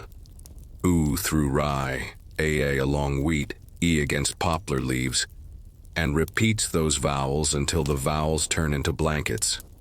Laundry on a line is their banner, leaves their handwriting, seed heads their applause. If papers try to escape a table, Zephyrus guides them home with what can only be called tact. If roofs must cool, they cool. If cheeks must pink, they pink. If a thought needs to be aired before it sleeps, it is aired and then tucked in again with the same hand. None of these winds seek a storm tonight, because storms have their own theaters, and this is a room set for quiet, a meadow room with skylights named Star. Demeter's name passes through this field like a low tide through a shallow bay, touching everything without tugging, leaving shapes shinier than before. Though her deeper story waits for another block, some part of her calm is here already, seated on the edge of a furrow like a god who knows how to tie a scarf, and when to tie it, and when to let it hang. Her patience is photosynthesis described in a voice that does not tire. Her kindness is the geometry of ears of grain lined quiet as books. Her certainty is the mathematics of returning nourishment. She does not call attention to herself. She arranges attention around bread. She arranges bread around rest. She is not in a hurry to be thanked, but the field thanks her anyway in poppies and in the small glance that passes between hands when a loaf is cut and the heel offered. You will meet her fully when we walk the cold months and the warm months by the same lantern. But for now know that she has already set a chair at the edge of your sleep, and that her shawl smells faintly of straw and clean clay. Among shepherds' tracks and the stitching of cartwheels across dust, lesser-named spirits tend to details too small for thunder and too large to neglect. There is the one who convinces midges to dance only in places where no one needs to pass. The one who persuades nettles to sting less at dusk. The one who reminds distant dogs that some nights belong to cows and owls and their shared etiquette. There is the hedge midwife who receives broken feathers and finds them new purposes as bookmarks in the day's last page. The dew curator, who keeps a drawer of spare droplets for mornings that forget themselves. The mouse chaplain who blesses crumbs without asking who will find them. None of them demand altars. All of them accept porches. And a porch can be a stone laid at the foot of a tree or a pause laid at the foot of a sentence. By their small rites, the world rests more easily upon itself, like a quilt whose threads have been checked and whose edges have been smoothed. And a person lying down beneath such a quilt discovers that worry cannot find a place to snag. If you walk the lanes very slowly, so slowly that the lanes begin to feel they are walking you, you will pass shrines that were never built and yet have always been kept. The gatepost that remembers each latch lift like a rosary bead. The corner where swallows stitch air and the thread is dark and the seam is perfect. The low bank where time rehearses its perfume in case anyone passes. The sunken step where water keeps a thumbprint of sky for the thirsty. In every such place a small god, call them what you wish, saint of the hinge, angel of the time, tutor of the swallow, has left a stool for the body and a suggestion for the mind, and the suggestion is to trade lists for loops, plans for patterns, urgencies for repetitions. Because repetition is what the world uses to say I love you without making anybody blush. The cricket repeats, the owl repeats, the lamb repeats, the breath repeats, the stars repeat, and in the repetition, a person discovers that sleep is not a stranger, but a relative, who was simply waiting for an invitation written in a familiar hand. By now, the field is a house and the house is a field, The hedges are hallways and the paths are carpets. The well is a sink and the brook a long tap that never squeaks. Hestia tends a low traveling flame just behind your shoulder. The Horae manage the dimmer switches of the sky. The Naiads keep their glasses full and clear. The Dryads hold the walls made of leaf and light. The Anemoi test the windows and declare them friendly. Pan checks the latch and smiles his quiet smile that means all wandering tonight will be gentle.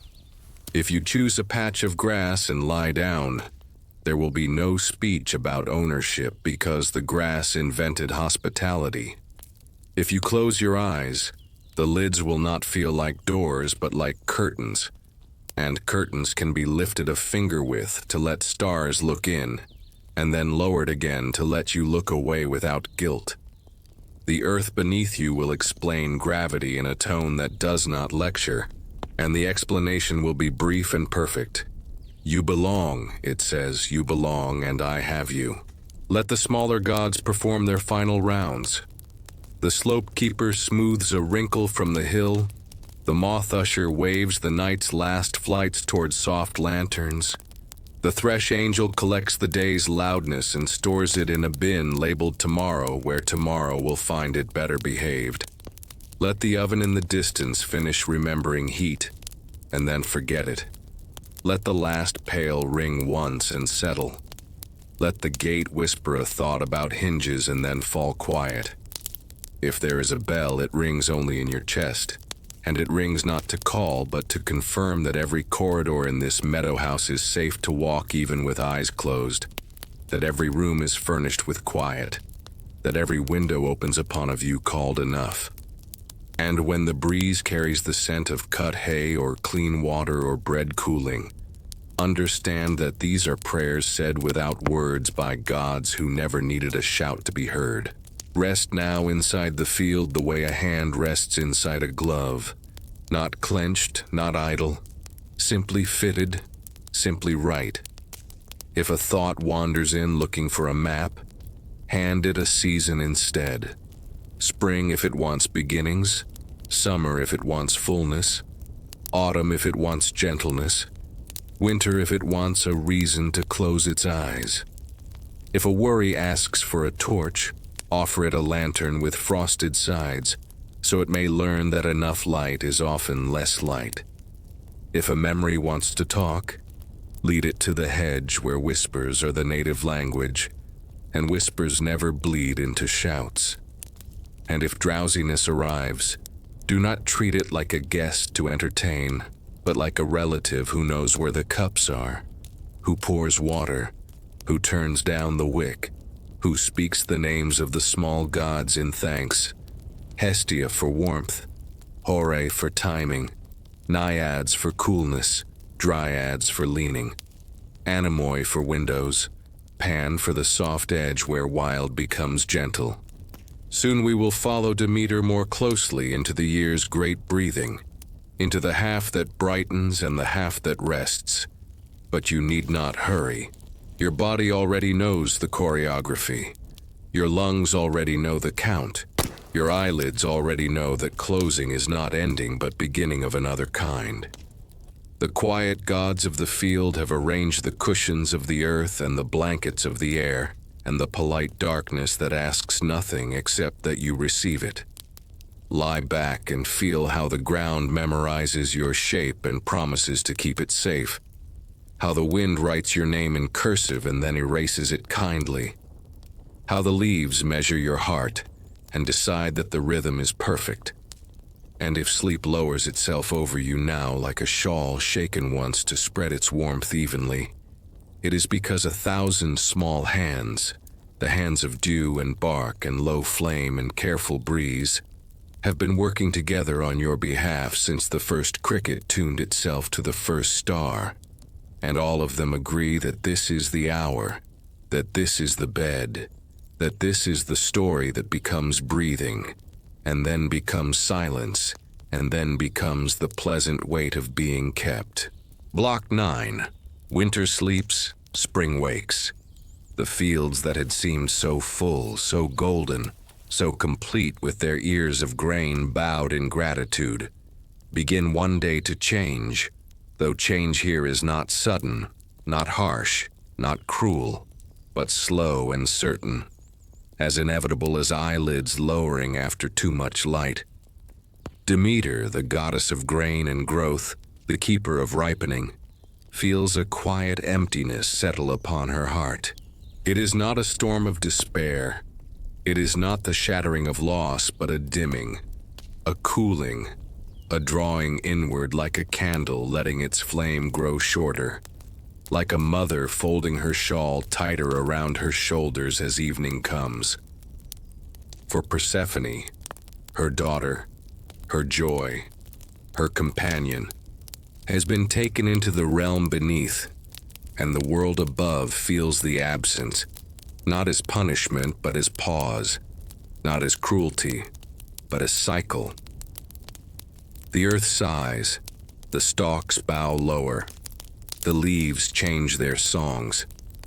Winter arrives not as an enemy, but as a long sleep, the kind of sleep that gives roots time to rest, seeds time to dream, soil time to breathe slowly in the dark. Imagine the fields under Demeter's gaze as winter begins. The tall grasses, once green and golden, now fold down as though tired after a season of standing. The air cools, crisp yet still kind, reminding lungs of their own endurance. Frost lays itself upon furrows like lace, delicate sparkling, a coverlet woven of stars and breath. Rivers slow, their voices hushed, not silenced, but softened, as if singing from beneath blankets. The earth, dark and quiet, exhales steam into the cold air, a reminder that even sleeping things are alive, even resting things are breathing. This is the winter sleep of the world, Demeter's mourning turned into rest, her sorrow transformed into the stillness that prepares for renewal. It is not death, it is not ending, it is the long inhale held before the exhale, the pause between heartbeats, the silence before the choir sings again. It is the body of the world lying down for its own lullaby. Persephone in the underworld is not lost. She is not gone. She is resting in the deep chambers where silence is most complete, where dreams are longest, where stillness is rich as velvet. Hades, her companion in this place, does not hold her as captive in this softened telling. He holds her as one holds silence itself, faithfully, gently, understanding that everything above needs its season below. Persephone sits among the shades not as prisoner but as queen, not as victim but as witness, her crown not iron but shadow, her throne not harsh but steady. She carries with her the memory of fields, the scent of wheat, the laughter of harvest, and in the depths she preserves them like treasures kept in cedar chests, safe, waiting, glowing softly. Winter, then, is her season of stillness, her retreat, her inward gaze, the time when her light does not shine upon the earth but rests deep in the soil, feeding roots unseen, whispering to seeds that their time will come, not now but soon. Soon. Soon. Demeter wanders the earth in this time, her feet pressing into frost, her breath fogging in the cold, her eyes searching for her child. And yet even in her sorrow she tends. She tucks seeds into soil as if they were children into beds. She wraps snow upon fields like quilts to keep them from freezing too deep. She lets winds sweep leaves across furrows to cover what is bare, to shield what is delicate. Her grief, though heavy, becomes a blanket for the world, and winter becomes a gift of rest disguised as absence. Imagine her as a mother walking the halls of night, checking each sleeper, pulling the covers higher, kissing foreheads with frost that sparkles instead of burns. Her longing becomes tenderness. Her loss becomes caretaking. And in that caretaking, the world above survives the dark. Not only survives, but prepares. For nothing in winter is wasted. Every silence becomes strength. Every pause becomes promise. Every stillness becomes seed. Time, as it always does, moves. Slowly, quietly, without rushing, without startling, it carries us forward. And at last, the cycle turns. Deep within the underworld, Persephone stirs. Her rest complete, her dreams long and full. She rises from her throne. She lifts her gaze toward the surface. She feels the tug of her mother's love pulling like roots, pulling water upward. And so she ascends, not in haste, not in flight, but as buds push through soil, as dawn pushes through night, as breath finally exhales after being held too long. When she emerges, the world responds. Snow softens, dripping into streams that sing again. Crocuses pierce the frost like tiny torches. Trees remember green and begin to weave it slowly back into their branches. The sun lingers longer, stretching golden fingers across fields that sigh in relief. Persephone walks among them as spring itself, her presence a promise, her footsteps a blessing. And Demeter, seeing her, opens her arms, and the embrace is not only of mother and daughter but of earth and sky, of absence and return, of sleep and waking. The seasons, then, are not battles. They are not punishments. They are breaths. Winter is the inhale held, spring the exhale released. Winter is the eyelid closed, spring the eyelid opening. Winter is the seed underground, spring the seed breaking upward. Winter is the silence, spring the song. And in every winter there is spring waiting. And in every spring there is winter remembered, and the two embrace each other as Persephone embraces Demeter, as Demeter embraces Persephone, as breath embraces pause. You need not fear the cycle, for it is the oldest rhythm, the rhythm of rest and renewal, the rhythm of life and dream, the rhythm that lulls you each night into sleep and lifts you each morning into day. Demeter and Persephone remind us that nothing is lost. Everything is transformed. Everything returns. Everything waits, and then wakes. Imagine yourself now lying upon the field in late winter, the ground cool beneath you, the air sharp but clean, your body wrapped in blankets as the earth is wrapped in frost. You are not cold. You are cradled. Beneath you, seeds are waiting, resting, gathering strength. Above you, clouds drift slowly, their undersides tinged with light that promises longer days. Around you, the hush is profound. Yet within that hush, you sense the stirring, the readiness, the whisper of return. You close your eyes, and in that moment you are both seed and soil, both Demeter and Persephone, both winter and spring. You feel the pause, and you feel the promise. You breathe in the silence, and you breathe out the hope. And as your breath rises and falls, you realize that the story itself is breathing with you, that myth and body are not separate, that you are part of the same rhythm that carries gods and seasons alike. When at last sleep comes for you, it will come as winter does, not as end, but as rest, not as punishment, but as promise. It will cover you gently. It will hold you quietly. It will let you dream long and deep.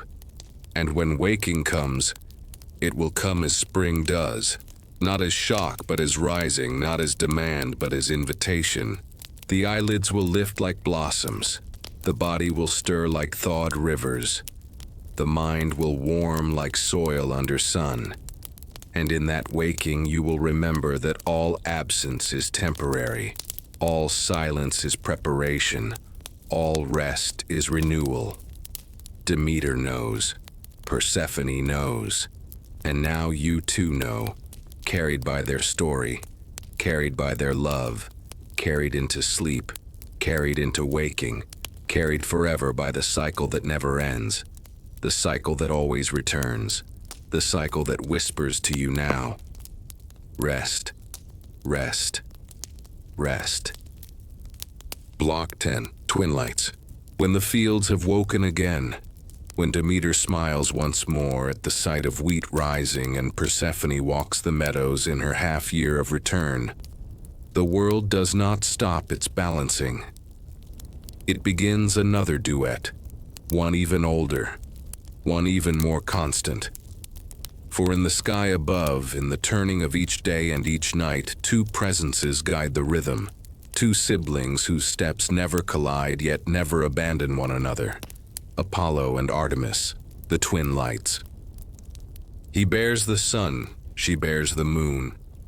He carries the warmth of day, she carries the coolness of night. He sings in the language of lyres and golden strings. She whispers in the silence of forests and silver paths. They do not argue. They do not compete.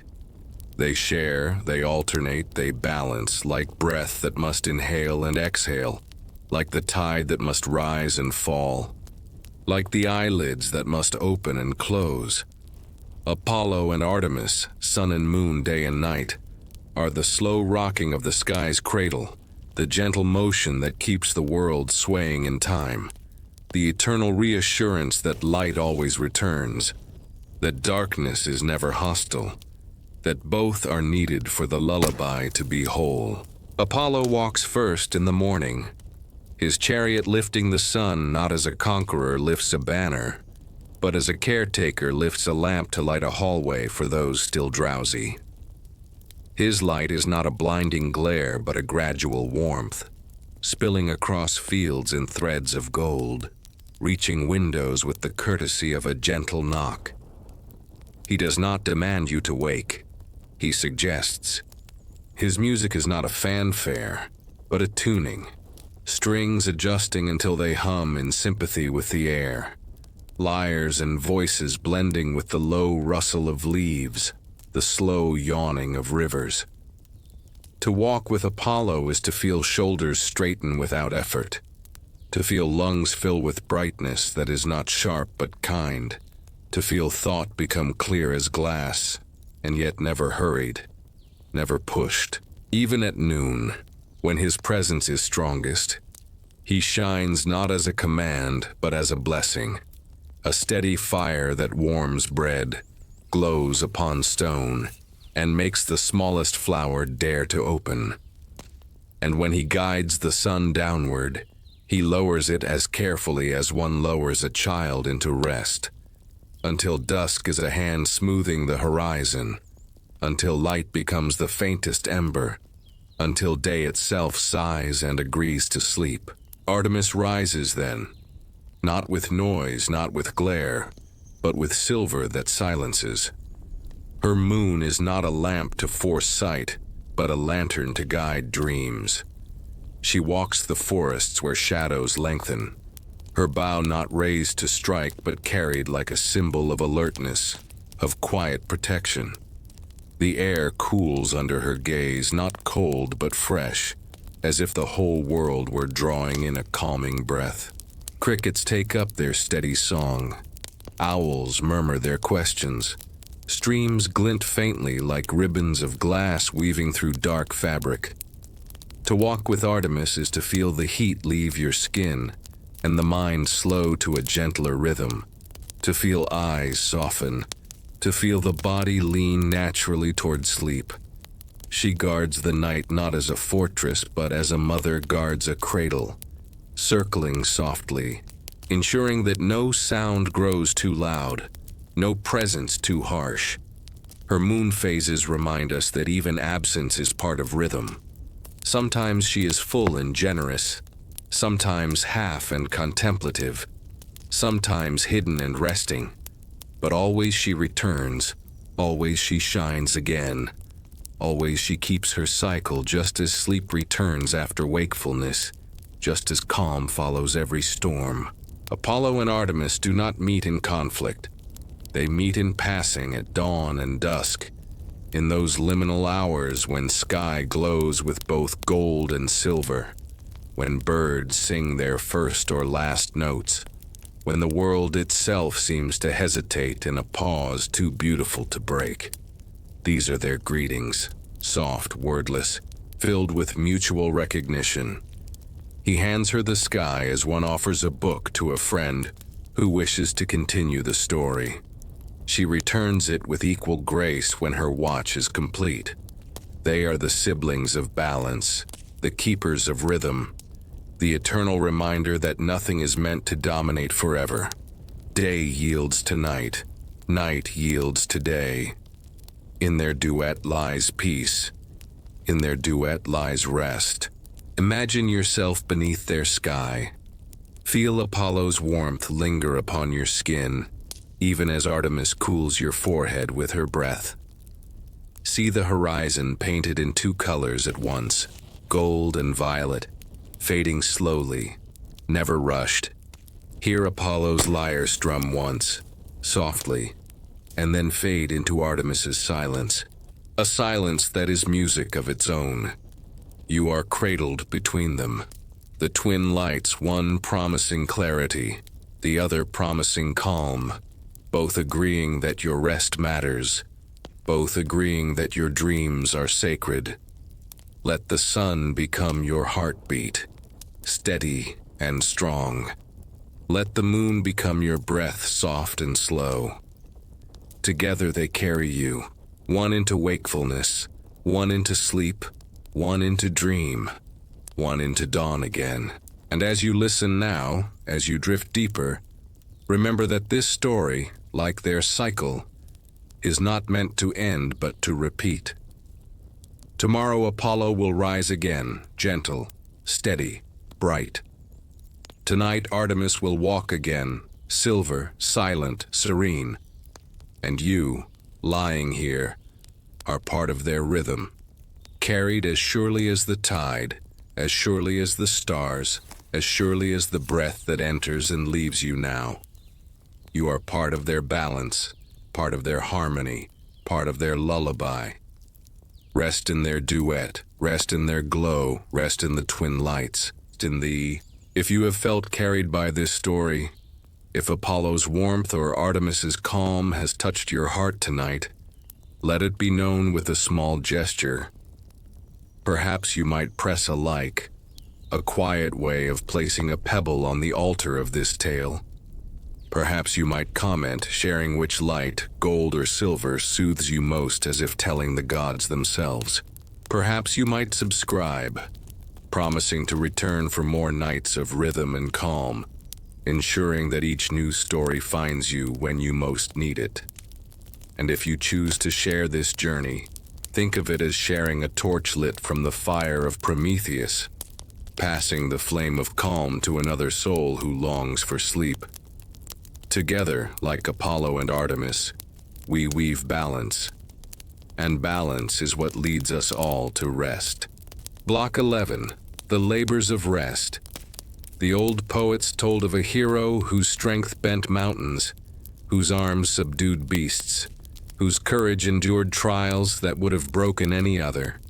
They called him Hercules, or Hercules, son of Zeus, wanderer of the world, doer of 12 labors.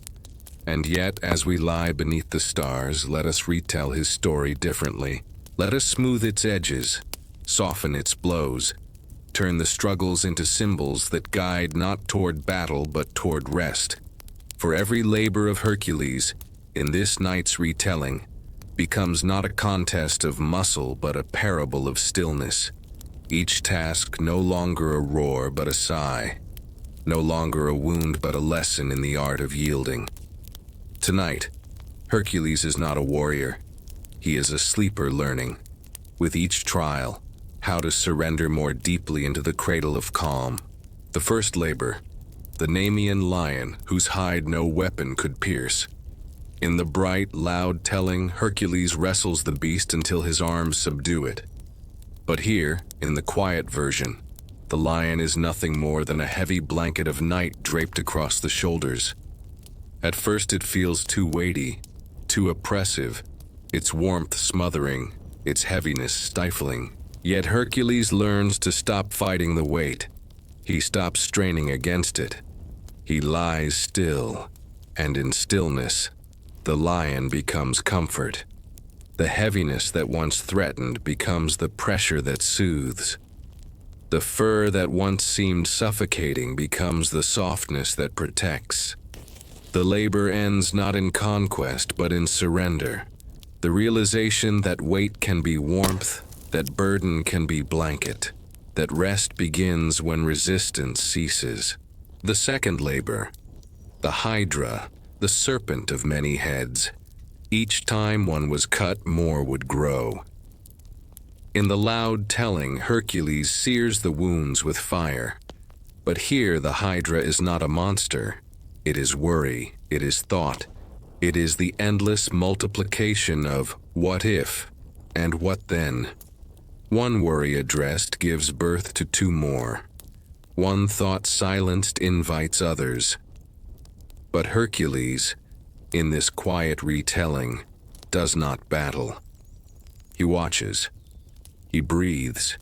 He lets the Hydra tire itself, lets the thoughts exhaust themselves, lets the heads droop until they lie flat against the ground. The Hydra becomes drowsy. The worries, unresisted, lose their sharpness, their urgency. And soon the Hydra is nothing but a tangle of ropes lying slack in the dark, no longer frightening, only reminders that every thought, given time, will rest. The third labor, the Ceryneian hind, swift and elusive, sacred to Artemis. In the bright telling, Hercules chases it for a year. But here the hind is not prey. It is sleep itself, elusive, darting away when pursued. The harder one runs after it, the farther it flees. So Hercules learns to stop chasing. He slows. He breathes. He waits. And the hind, curious, comes closer, steps softly into the clearing, lowers its head to drink at the stream beside him. Sleep, like the hind, arrives not to those who chase, but to those who wait with patience, to those who soften, to those who open their hands instead of closing their fists. The hind rests beside Hercules, and together they share the silence. The fourth labor, the Erymanthian boar, wild and thundering. In the fierce telling, Hercules traps it in snow. But here the boar is anger, rushing, charging, tearing through thoughts. Hercules does not wrestle it. He stands aside. He watches it rush into drifts of snow, white silence that slows, that cools, that muffles. The boar sinks into quiet, its breath steaming, its eyes softening.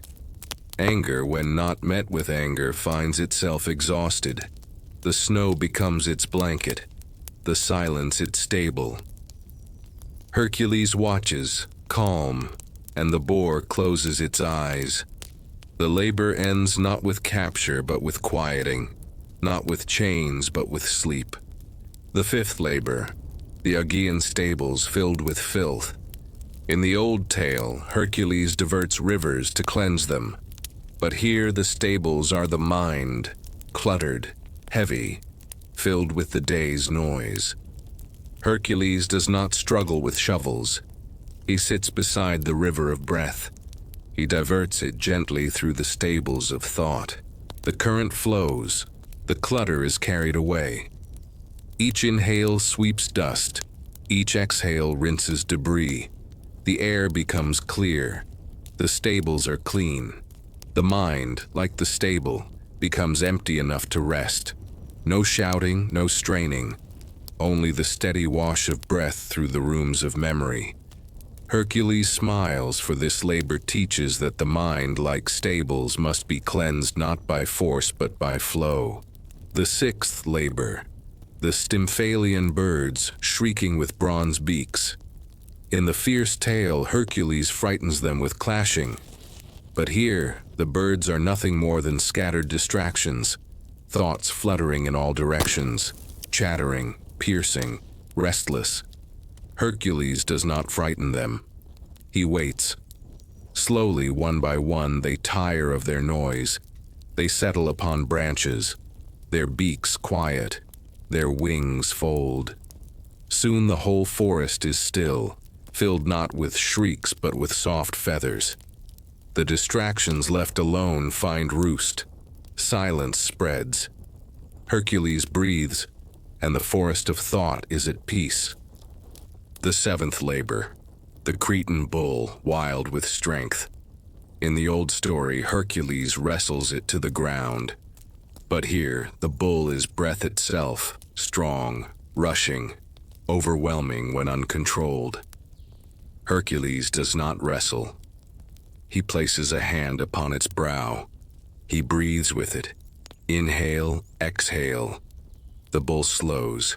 Its chest rises, falls, rises, falls. Breath, once wild, becomes rhythm. The bull lowers its head, calm. Hercules rests his forehead upon it, and together they breathe as one. The labor ends in harmony, in rhythm, in calm. The eighth labor, the mares of Diomedes said to eat flesh. In the fierce tale, Hercules subdues them. But here, the mares are appetites, hungers, restless cravings that gnaw. Hercules does not chain them. He feeds them gentleness. He leads them to quiet fields. The mares graze on grass, drink from streams, settle into calm. Hunger, once acknowledged, softens. Craving, once listened to, rests. The mares lie down, their breaths steady. Hercules strokes their manes, and the night becomes peaceful. The ninth labor, the belt of Hippolyta. In the bright telling, Hercules takes it through persuasion or strife. But here, the belt is nothing but tension across the body, the tightness of muscles that refuse to release. Hercules does not seize it. He loosens it. He unclasps the belt. He lets it fall away. The body relaxes. Shoulders soften. The chest expands freely. The labor is not conquest, but release. The wisdom of unfastening what binds, of letting go of tension until comfort returns. The 10th labor, the cattle of Geryon. In the old tale, Hercules journeys far to retrieve them. But here the cattle are thoughts scattered across the mind, wandering in fields too wide. Hercules does not chase. He calls softly. He guides them with patience. Slowly the thoughts gather, step by step until they form a quiet herd, moving together, no longer scattered, no longer restless. They settle in the meadow of memory, chewing gently, calm. The mind, like the herd, is whole again, at rest. The 11th labor, the golden apples of the Hesperides. In the loud tale, Hercules quests to pluck them from guarded gardens. But here, the apples are dreams themselves, glowing softly, hanging just beyond reach. Hercules does not grasp desperately. He waits beneath the tree. One apple falls gentle, landing in his palm. Another follows. Dreams do not need to be seized. They arrive when the body is still, when the hand is open. Hercules rests with the apples upon his lap, golden orbs glowing faintly like embers. The labor teaches that dreams, like fruit, ripen on their own and fall in their own time. The 12th labor, Cerberus, the three-headed guardian of the underworld. In the fierce tale, Hercules drags him upward. But here Cerberus is not an enemy but the threshold of sleep itself, three heads watching, wakefulness, dreaming, silence. Hercules does not fight him. He kneels. He strokes the heads. Wakefulness closes its eyes. Dreaming sighs and curls upon itself. Silence rests its heavy head last. Cerberus lies down, guardian turned companion.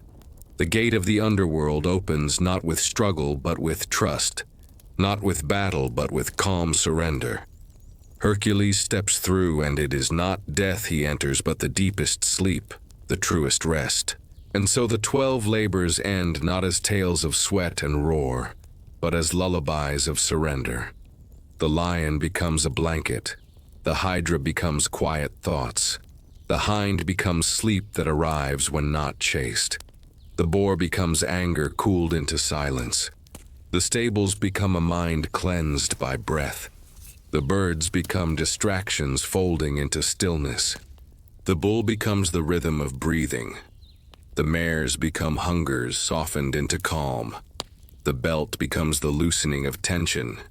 The cattle become thoughts gathered home. The apples become dreams falling gently. And Cerberus becomes the faithful guardian of rest. Hercules, strongest of heroes, teaches us not of conquest but of surrender, not of straining but of yielding, not of noise but of silence. His labors, retold in whispers, become the labors of rest. Now as you lie here, you are Hercules, not lifting weights but lowering burdens, not slaying beasts but soothing them, not wrestling shadows but releasing them. Every trial becomes a lesson in letting go. Every challenge becomes a step toward calm. Every labor becomes another breath drawing you deeper into stillness. And as Hercules rests at last, so too may you. Rest now in the strength that does not fight but releases, in the courage that does not roar but sighs, in the heroism that is not conquest but surrender. Rest in the labors of rest. Block 12, the last lullaby. Every story we have walked together has been only a thread, and now the threads are ready to be woven. Chaos was the vast silence, Gaia the steady ground. The Titans stood as mountains, then yielded to the young gods rising like dawn. Persephone showed that absence is never forever, that winter is only rest and spring always returns. Apollo carried the sun like a lamp.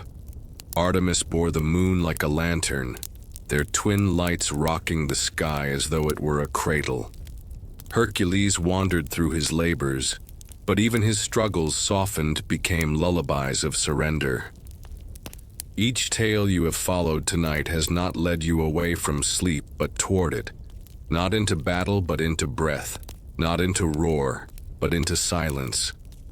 Now the stories are ready to dissolve, like mist beneath the first warm light, like a dream that finishes without needing to end.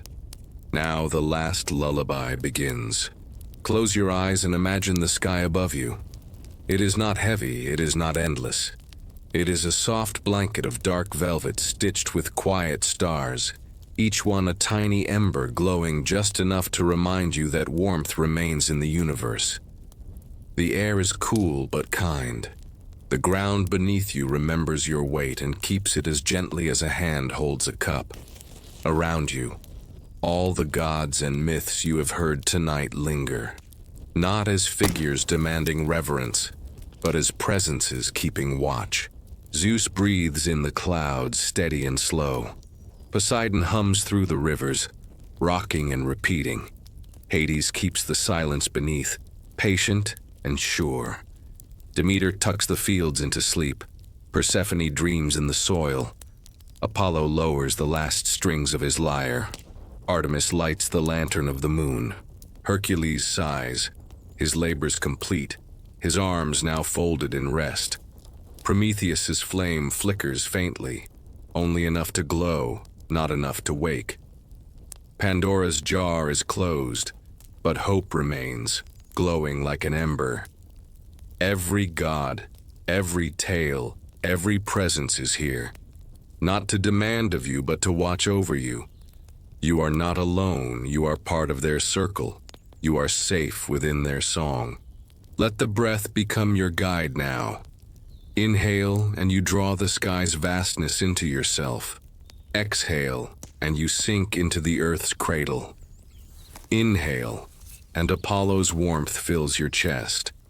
Exhale, and Artemis's coolness soothes your brow.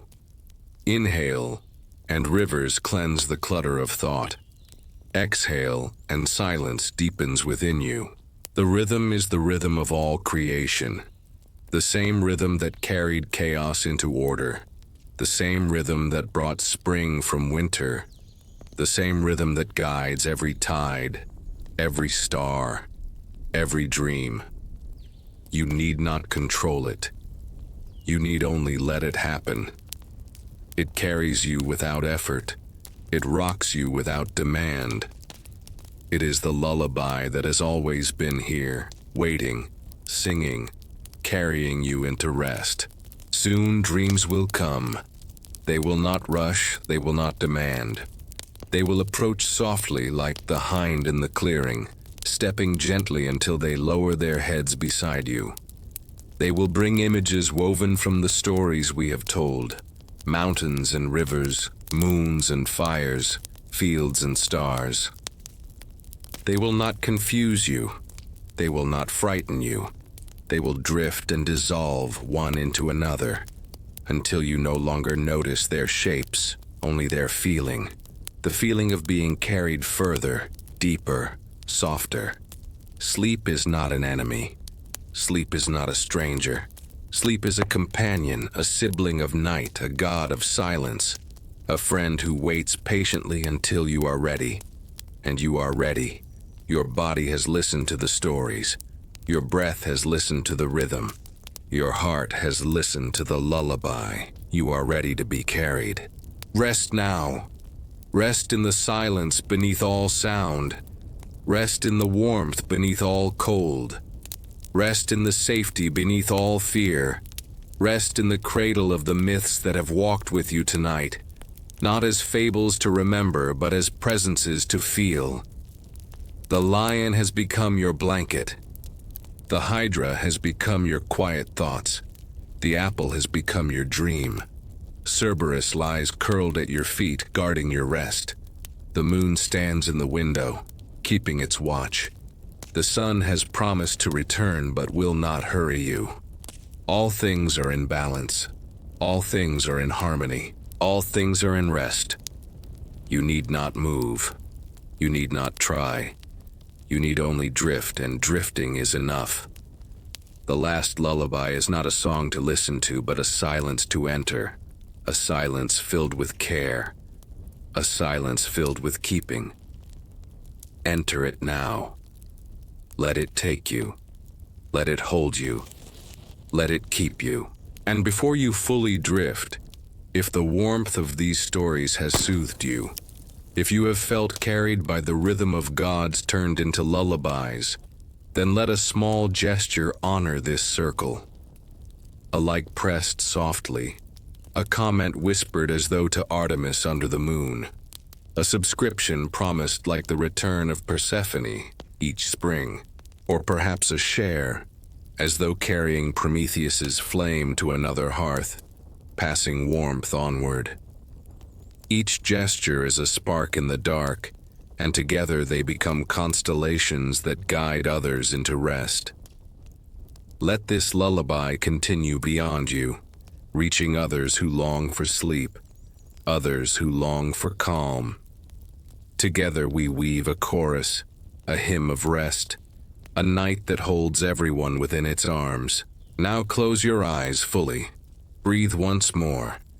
Feel the lullaby dissolve into silence, and let silence carry you where words can no longer follow. Sleep has been waiting. Sleep is here. Sleep will hold you. Good night.